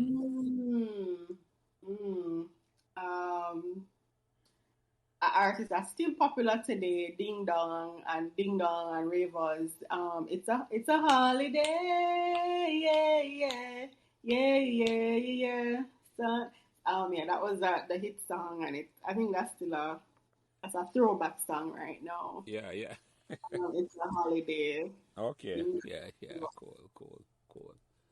So, what the best learning experience you get from Meadowbrook? The best learning experience. Definitely not the academic stuff, but my experience as a debater. That skill set has really assisted me in ways that I wouldn't have thought. I knew was an important part of my personal development, but I realized no, as a business owner, being able to articulate your value and demonstrating to prospective people that want to work with you, creating buy-in, your words are a very important part of that. And so all of those experiences I had being in front of large groups, doing those speed debating competitions, being on TV for debate, that sort of reduced or that exposure to those anxiety inducing situations allows me now to do that with a lot more ease, I think, because advocacy or mooting in law school was a very small part of our academic journey. And so all of that I did while in high school, it's made a huge difference. I comfortably make my submissions in front of judges now.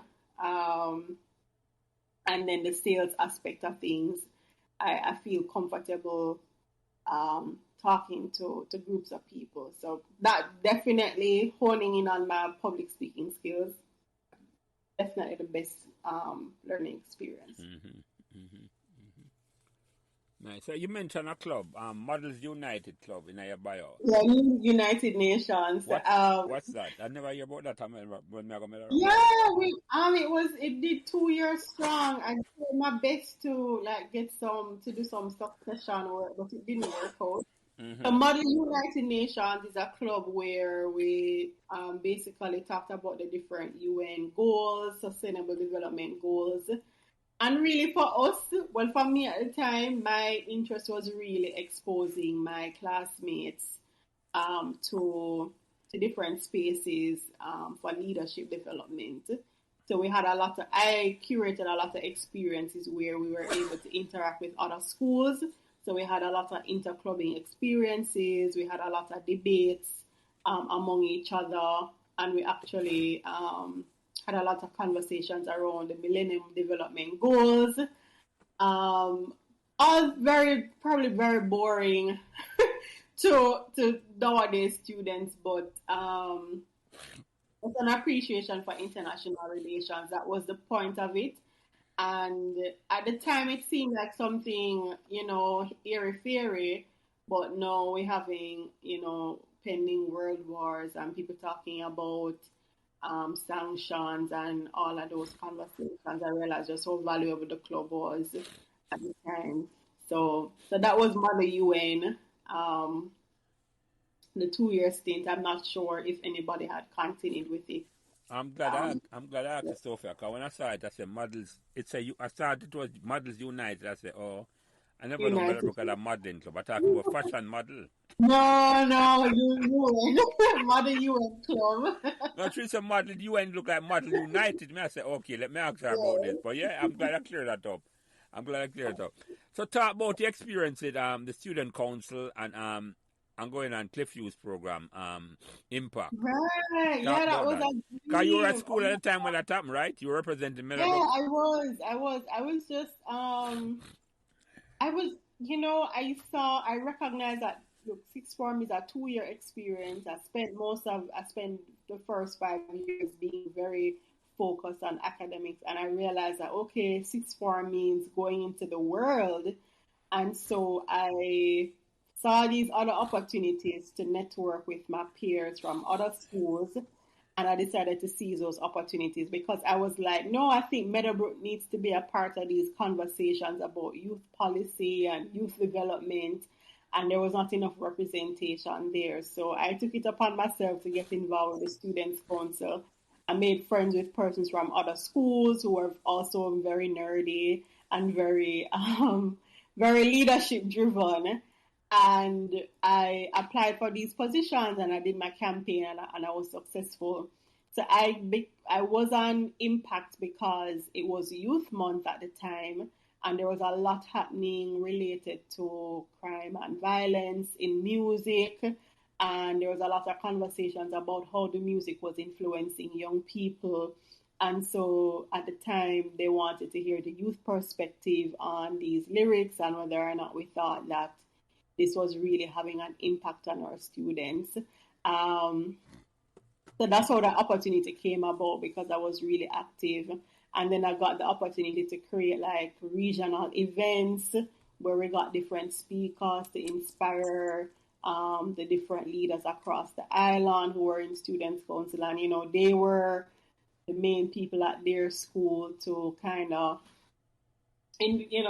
help with the school spirit and making sure that students were operating in the manner that they were supposed to be. So that's how that came about. Just really sheer ambition and a desire to see the plaid in more spaces. I just felt like not enough representation was there for Meadowbrook in some of these conversations, and I felt like I needed to change that. No, because you mentioned something, and I'm not going to make it slip. You mentioned say you got an opportunity to create. Expand on that. What do you mean by that? Yeah, so as a regional vice president, we had to do projects.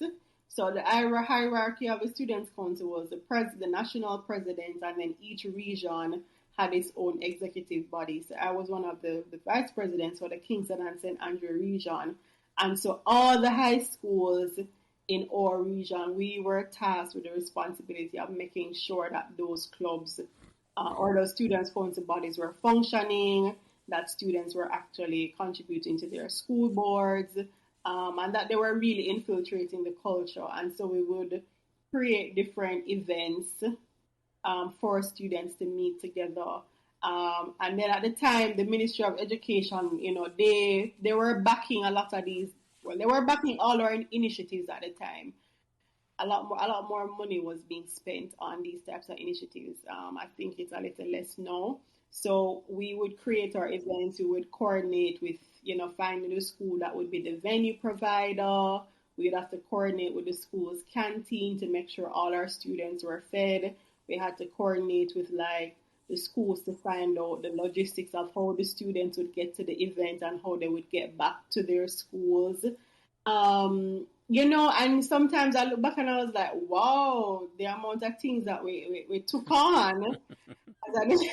I'm like, what were we thinking? Right. Exactly. Like, what were we thinking? We were just very ambitious young people, and we were just given the space. We were given the space to do that. Some of the people. Go ahead. No, for flex your muscle. Give them space for flex your muscle. Yeah. And a lot of the people that were at the ministry at the time when I was in high school, some of them are still there. Obviously, new fresh blood has come into the ministry. But, at the time, the government really put their money where their mouth was. They were really supporting these youth-led initiatives, and it made a huge difference because some of the more, what we would call non-traditional high schools, we made a special effort to make sure that representatives from their schools came there and mingled with, and it was like we created a family And so even a lot of those people know these are, some of these people are movers and shakers in their industries. They're gradually climbing their respective corporate ladders, and students come to play a huge role in my development and in their development. So I'm glad I was a part of that process. Yeah, yeah, For those events, yeah. When you were at school, Pekka was there? I'm not sure.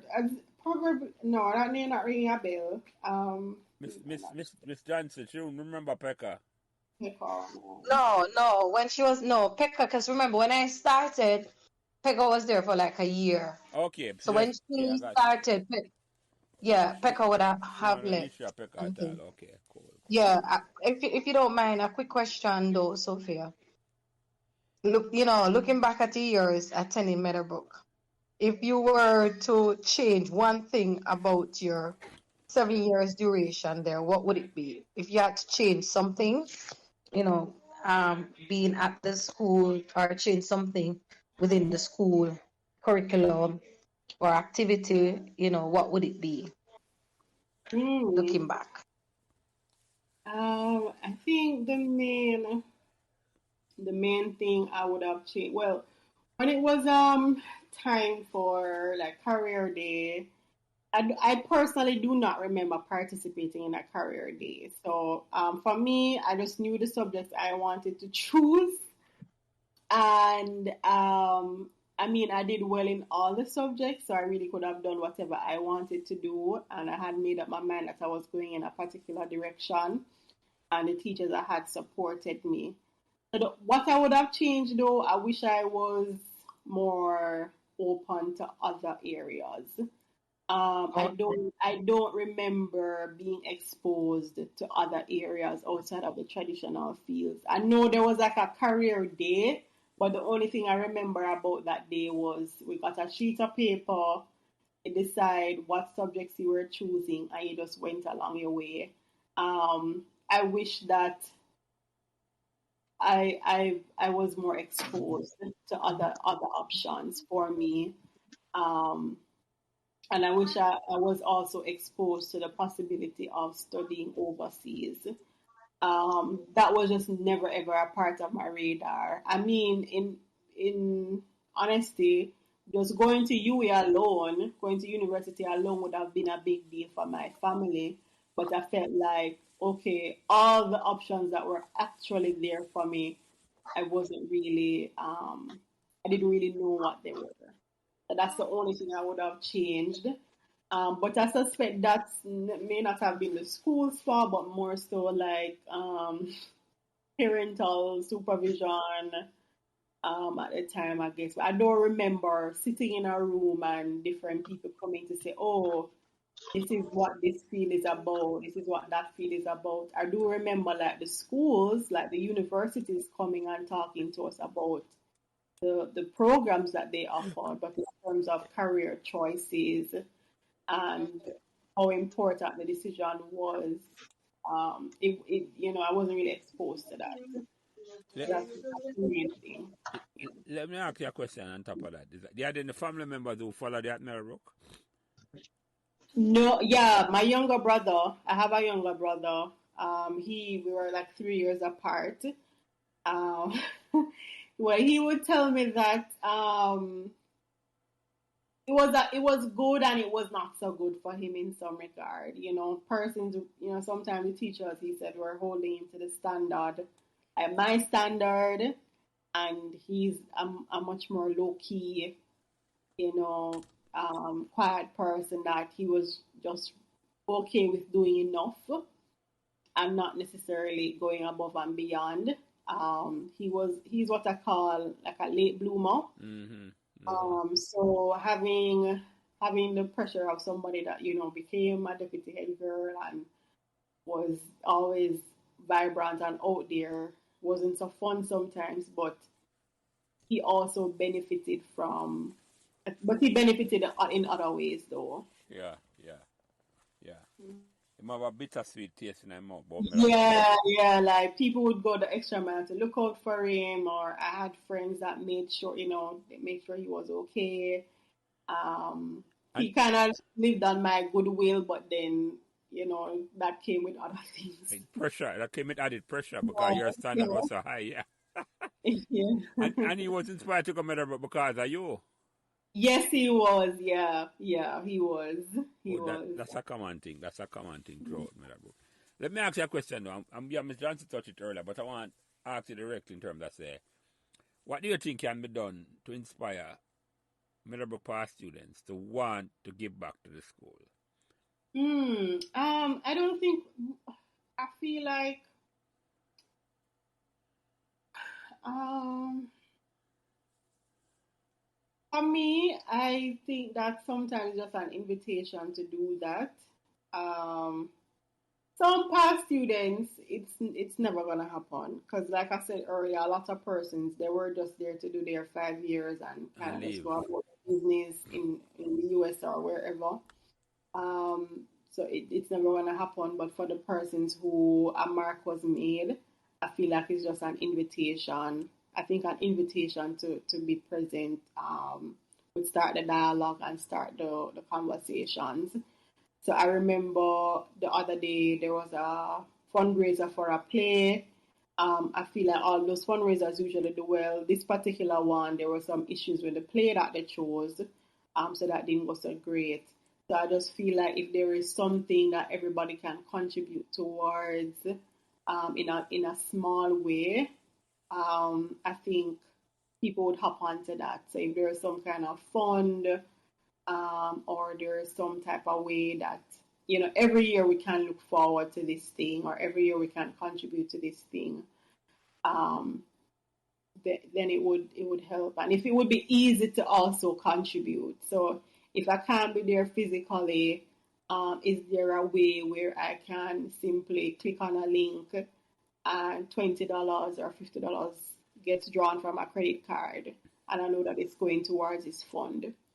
Yeah. Is there a way, if I don't really have the money to contribute, can I be on a panel of speakers to inspire the students on career day? Can you be a That, mentor? Yeah. Can you help somebody with some homework yeah, online? Yes, yes. yeah. So I just feel like if it was a little bit more, it was easy to do it, and if the invitation were extended I think, to yeah, people. I think what needs to happen, I'm in agreement with you. I think what needs to happen is almost like infrastructure needs to put in place. Just like you say, people know what to go and know for find anything Mm-hmm. and everything Meadowbrook. Whether they want to give money, they want to mentor, they want to give back time. And that, Yeah, that don't necessarily exist at all. That just, yeah. and God bless all of the alumni association, them, and not taking away nothing from them. But it's like it's a particular thing just to say, just to click, just like you said, click on a link and know, say, if you want Mm-hmm. to give back, you can give back. And it's not about just money alone. Not about just money. But it starts with what we talked about earlier, a sense of pride, Yeah. and because of the fragmented nature of the history was being told, we try to change it now with the conversation. Because me and you talk, is a dialogue that start between two generations of Meadowbrook students. Whenever happened before. Did not before, Sophia, because without this conversation, I would have not known you in terms of, say, and the history behind, Yes. and the value where you provide for Meadowbrook, and the enthusiasm, because I am so glad to hear somebody like you who goes to school 20 years after me and the way you talk. And I want to know if, Mm-hmm. were you this, from the first year you go on Meadowbrook, this is how you stay? It's like, why you think you stayed away there from the first year? You just love the school or what?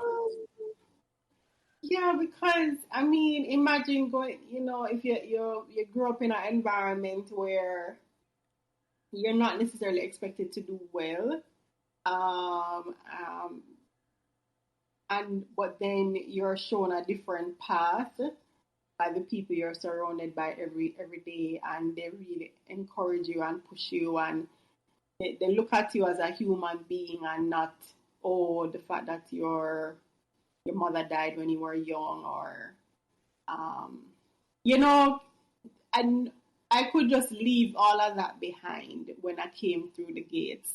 I was Sophia. I was the person that I was. I wasn't all the baggages that were there, and it was an escape for me, like I said. And so I was always happy to be there.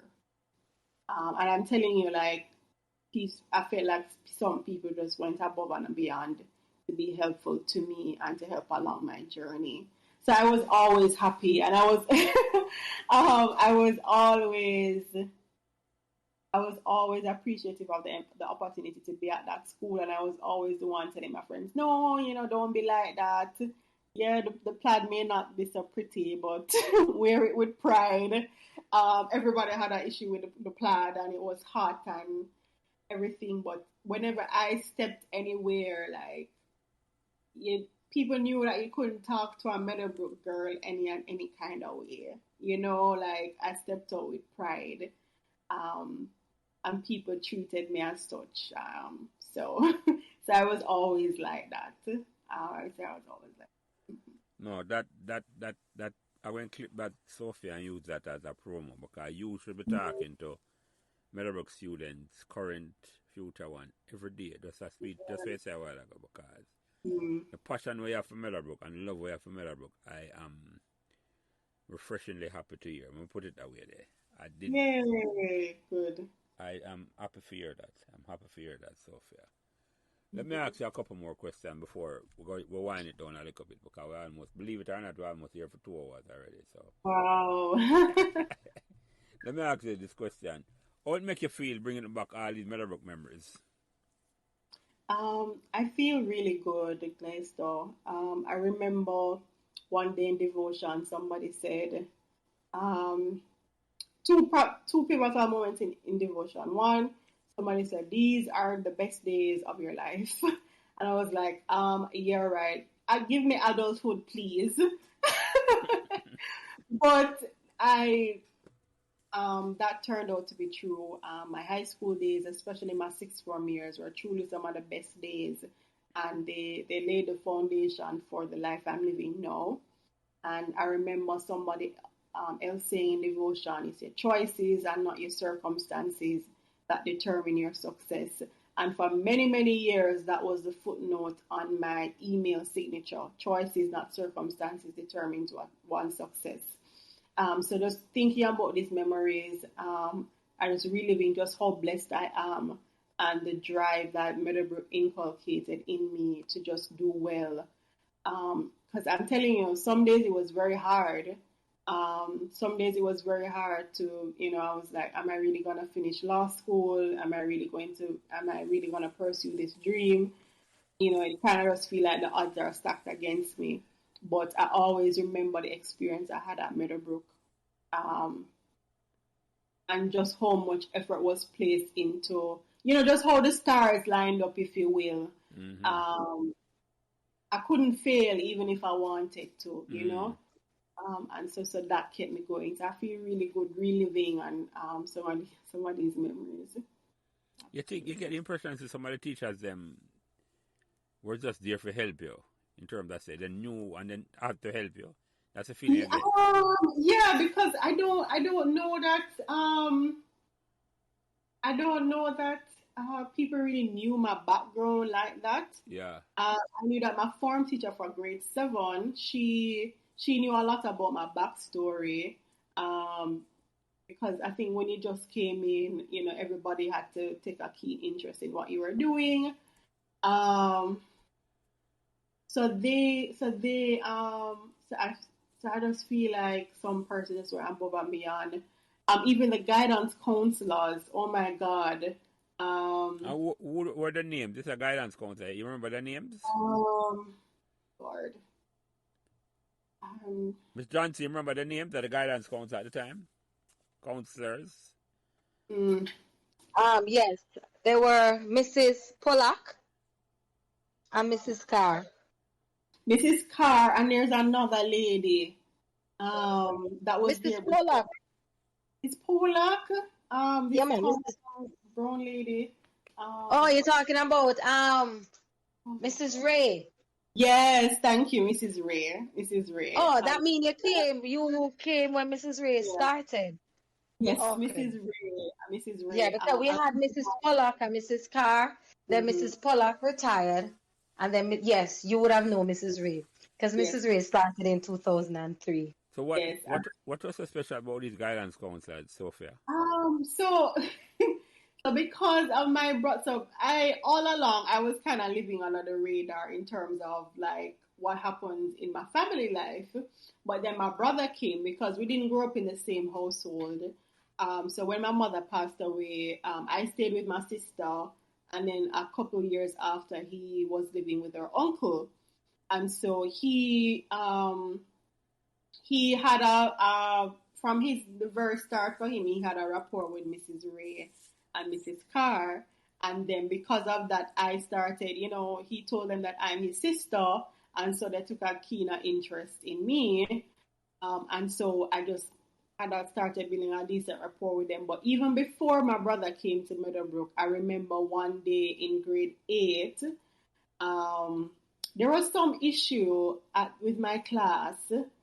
There was some issue with my class. People were just kind of behaving out of order that day, and I think Mrs. Ray was scolding me about how I dealt with something. I don't remember exactly what it was, but she was just, kind of reminding me that, look, even though you're the class leader, you have to behave in a certain type of way. So she was kind of scolding me, but also kind of guiding me.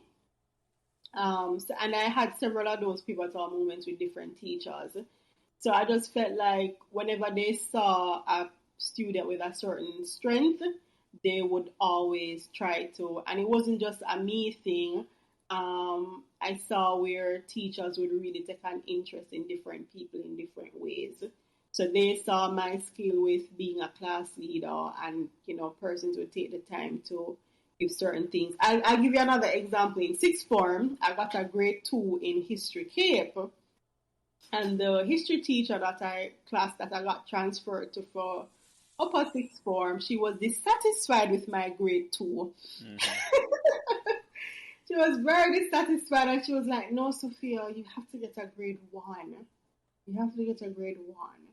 She was also in charge of the library at the time, and she insisted that I had to do over my history, what they call it? Oh my God, the coursework that you have to do to submit along with doing the exam. So she insisted that I had to redo my coursework because she felt like I needed SBA. Yes, my SBA. So she insisted that I had to redo my SBA because I had to get a grade 1 because I'm a grade 1 student. So, it's things like that teachers did for me. So I'll always appreciate those things. You go behind the call of duty, I hear you. Mm-hmm. Let me ask you the last couple of questions, Sophia, because this has been wonderful. Trust me. 2 more questions, and then I'll ask you the last one. What message you going to give to existing student at Meadowbrook or future student at Meadowbrook? We're going to hear this conversation maybe 5 years, 10 years down the road. What message do you have for them? My message is that you have a unique opportunity to be in an ecosystem where you have the best. It may not appear to be that way, but you have the best, and you're in a unique position because there is pressure internally, but there's not necessarily any pressure externally to perform. And so you have the opportunity to set the bar for yourself. So unless the culture changes and it becomes cult-like with some other schools, but for now, the standard you set is based on what you dictate, and I think that's a unique opportunity that every student has. So you can dictate what your strengths are and what you prioritize, and you have the people and the resources there to support you to do that. I think Meadowbrook has always had some of the best resources in terms of the teachers, but also the facilities. And you're encouraged there's so many avenues for you to express yourself, whether you're artistic, whether you're sports driven, whether you're an academic person. You can determine what your strengths are, and you have an environment where you can develop those strengths. Mm-hmm. Mm-hmm. You mentioned something, but it's the second time you mentioned it. I want to clarify that. You mentioned like some of the schools have a cult. What do you mean? So What I mean is that if you go to an interview and a certain person from a certain school is a part of the interview panel, it's understood that the other people basically don't stand a chance. Okay. Oh, really? I, Well, you know, it may be four or not, but that is my understanding. yeah, I understand that. Um, I see what you mean. I understand what you mean. Yes, I understand. No, I understand what you mean. Yeah. We don't have to expand no further, but I think I know what you mean. All right, let me ask you. And this, Miss Johnson, this is not really a question, but before I close out and ask not Miss Sophia, not Miss Bryan, because we call on a first name basis with her, Sophia from West Side. yeah. Miss Johnson, is there any question or any topic where you think I could have asked Sophia that I didn't ask? Well, you pretty much covered them, but I think what you probably could ask Sophia is that, being at Meadowbrook, what added value she got while she was at Meadowbrook, and how that value transitioned her life. Not sure if you had answered something like that. Yeah. So I spoke about when Lisa asked me about the learning experience, and I spoke about the importance of my public speaking training. Though albeit of my own volition by participating in those avenues. But like I said, every student will have an opportunity to pursue their strengths and their interests. But I also want to say a huge value added was that I got an exposure to people from a wide cross section of the Jamaican society. Um, like I told you, my first coming to Meadowbrook was my first experience, multicultural experience.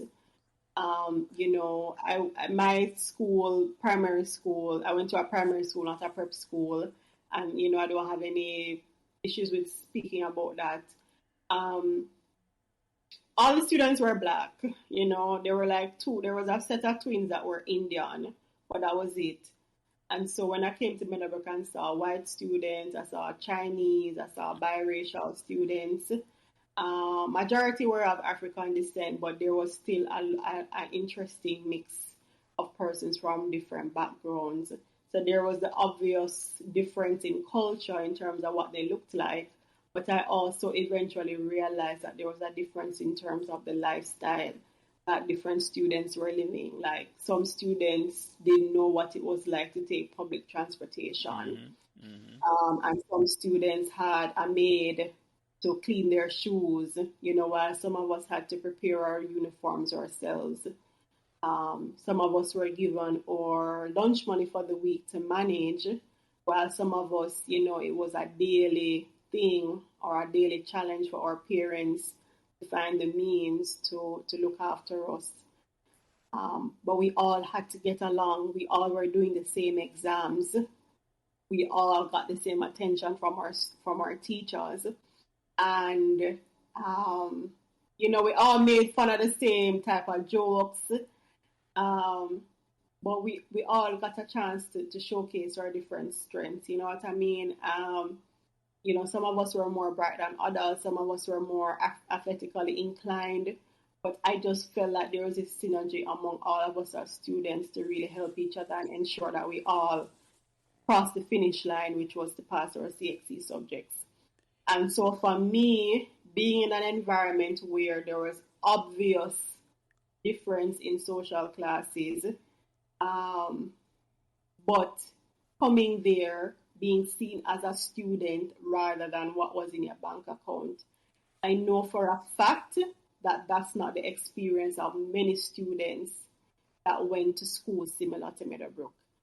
I know for a fact that some people that went to other schools, they recognized the difference in the social class and they were reminded continuously that they were not from the upper class. There wasn't a blend then. There wasn't a blend. And so I'm very thankful that I was in an environment where I knew what different lifestyles were, as I told you, these well manicured lawns, these neighbors that took an interest in whether or not we were behaving properly on the roads, just this beautiful scenery of the hills, this clean, fresh air, this quiet environment that was so conducive to learning.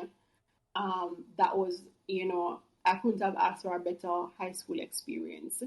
And so I'm really grateful for Meadowbrook for that. And I think as I became an adult and I started university and finished university, I was so I wanted to leave Jamaica when I realized how much social class plays a role in an individual's success. I was very upset about how, if you didn't know the right people, if you didn't have the right connections, it would have been very difficult for you. But I came to the realization that wherever you go, there you are. It doesn't matter where you are in the world. You have to fight for your place to exist, and you can create your own reality. And so I think that Meadowbrook experience has it was a powerful experience. Not to get too deep into that, but I just felt like that had to be said. Like some of the students, who make it to this far in the interview, I hope they recognize just how blessed they are to be in a situation where you get to mix and mingle with all types of people, whichever part of the socioeconomic spectrum you are at, but you are in an environment that's going to allow you to be more relatable, and that's going to help with your success. No, Sophia, I have a comment, and they're going to hear this part. I'm going to use what you just said as a clip over and over and over, because it's amazing that you started Meadowbrook in 2003, and 40 years after Rattigan, and the same story Rattigan had. If you listen to Rattigan interview, Rattigan live a Waterhouse. Same story, same background like yours. And him come to Meadowbrook and he was shocked how the people him treated with him going to people house and help her then ask me if he want food to eat.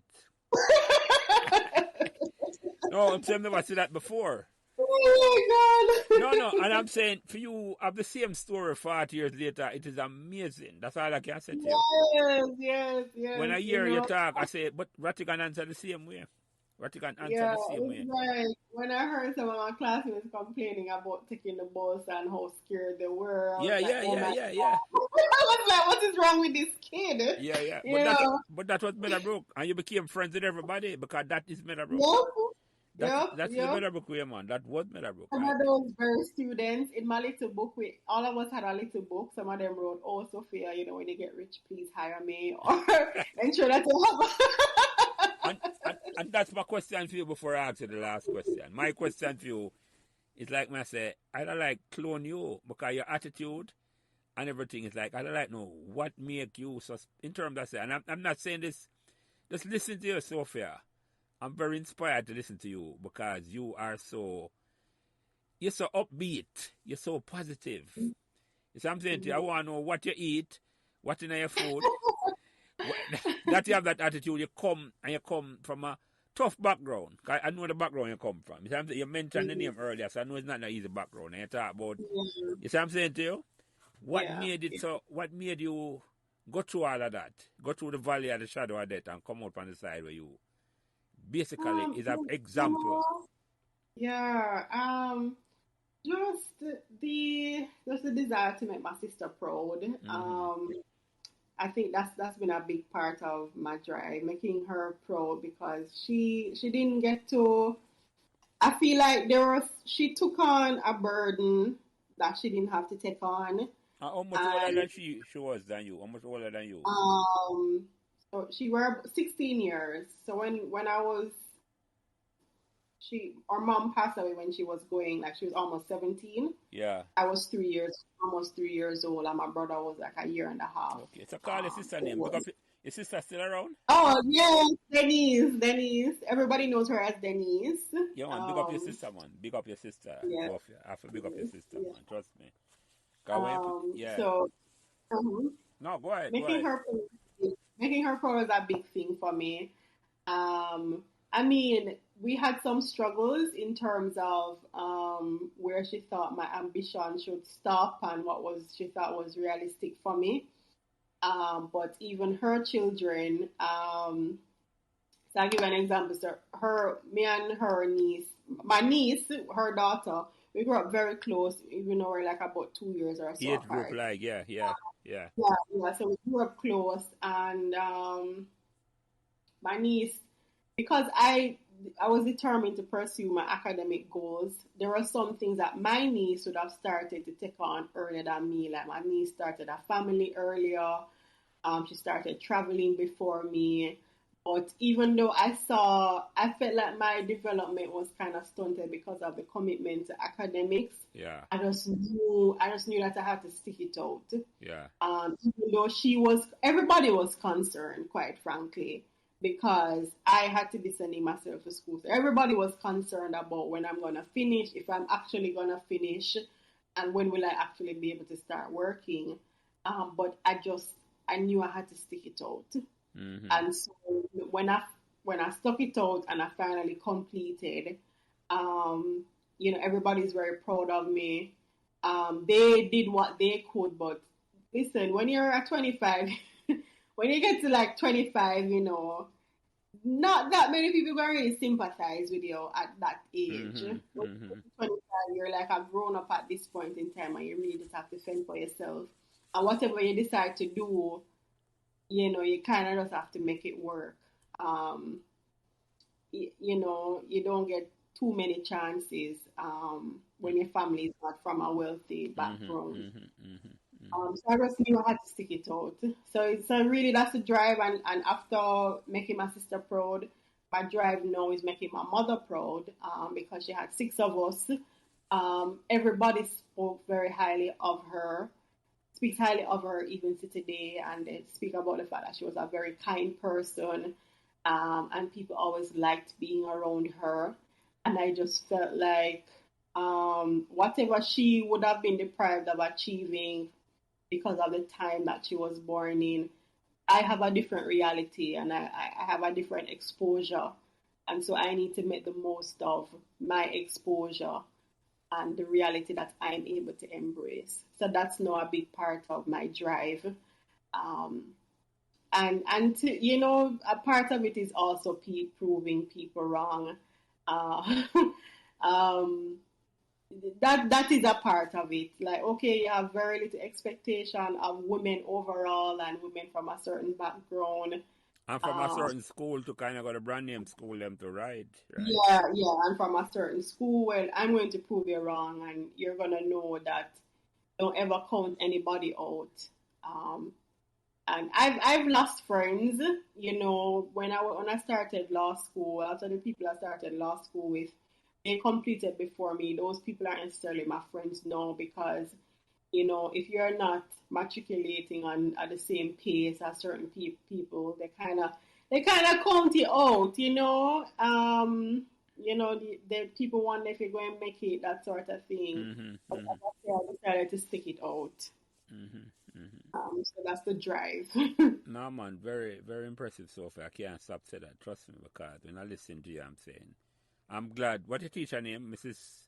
What tell you if you come to Meadowbrook? What's your name? Mrs. Allen. Yes, Meadowbrook. Mrs. Allen. Meadowbrook. Oh, Mrs. Allen, a debt of gratitude for you come to Meadowbrook. Aww. So I'm saying to you, and the fact that you came and love Meadowbrook so much is like it was a win-win all the way around because based on your experience where you say and other people you say you have no regrets in coming to Meadowbrook at all. You don't think it'd turn out the way you did if you went to a different school. No, absolutely not. Yeah. Absolutely not. Yeah. Let me ask you the last question. Last question before I close it out. What made Meadowbrook magical? What made Meadowbrook magical?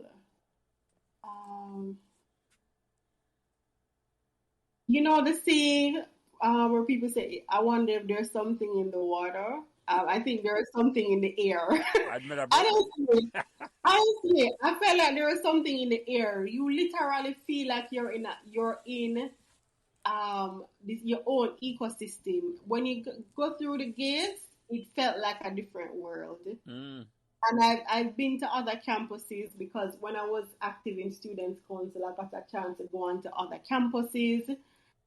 There's only one other campus I was ever on where it came close to Meadowbrook, but I felt like there was something in the air. There was something about the environment. Maybe it was the spiritual background, the importance of having a spiritual foundation and knowing God for yourself. That was a huge part of the experience. Um, and then all the teachers, I feel like a lot of them just really liked their job.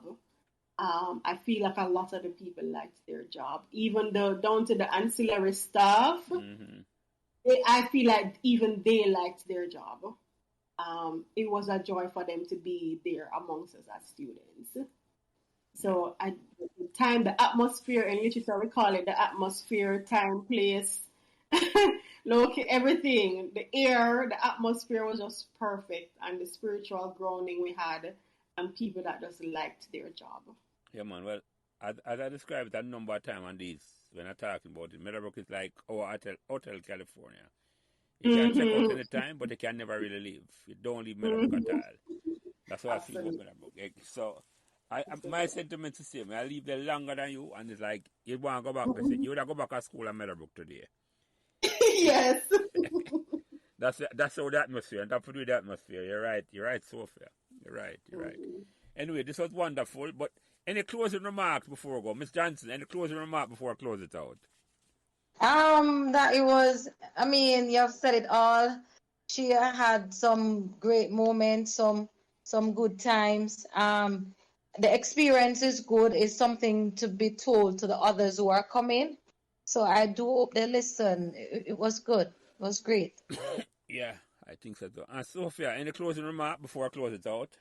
Absolutely. I think this is a fabulous show, Glaystar, and I hope more persons from, my Your era. generation, Your era, yeah. my era. I hope we get to hear from more persons from my era, and I will definitely give some thought to who I think would be great guests on the show. But this is a fabulous initiative, and I'm happy that I was able to be a part of it. And I feel like this is a part of that inspiration that we need to build that culture. I hope that some of the admin staff will get a chance to listen to some of the shows and get ignited or reignited to build that culture and for them to see how important the legacy is. Sometimes I feel like teachers do need to be reminded of just how crucial they are in the developmental process. I'm just so pleased to know that a lot of the teachers I interacted with are still there, and I know that I'm gonna be in a position to impact many other people from the inspiration I got from them. So this is a great, great, great initiative, and thanks for having me. Oh man, you're welcome. The honor is mine, Sophia. And you send people from your era. You just contact me. Yes. You have my number, we have each other number, send it. And then we could start the dialogue because, as I say, I started the conversation and I think I was going to start a cricketer and footballer from my era. And it's far bigger than that, man. The culture of Meadowbrook and the spirit, as you say, of Meadowbrook is far, far greater than that. So we'll just expand upon it. And Absolutely. I appreciate it. So, anyway, let me close this out. So, Miss Hyacinth Johnson, and teacher at Meadowbrook, still teaches at Meadowbrook for over 22 years. Sophia Bryan, graduated from Meadowbrook in 2010. I want to thank both of you for coming in and come spend the evening with us. And thank all the way for being here. God bless all of us, and God bless that great school at 2 Meadowbrook Avenue. We allow the conversation to happen. After a whole heap of years we leave, some are longer than some. But we can still have a nice conversation for over 2 hours, Sophia. Thank you for coming in. And God bless us all. And God bless that great school at Meadowbrook Avenue, 2 Meadowbrook Avenue. Amen to that. God bless. All right, amen.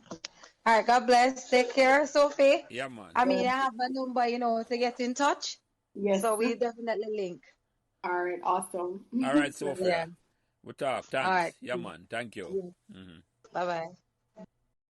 So remember to like, share, and subscribe these Meadowbrook Memories podcasts so neither you nor your friends will miss another Meadowbrook conversation. Thanks. Thanks for listening to Meadowbrook Memories, and remember to give us all the support and encouragement you can on whatever social media platform you are listening. And special thanks to my production manager, Kyle Prince, who takes care of everything involved in getting the podcast out every week. And without him, this podcast would not be possible. It is his expertise that allows me to do what I love doing every week, having great conversations about Meadowbrook Memories, and he's responsible for everything else. So again, thanks to my production manager, Kyle Prince.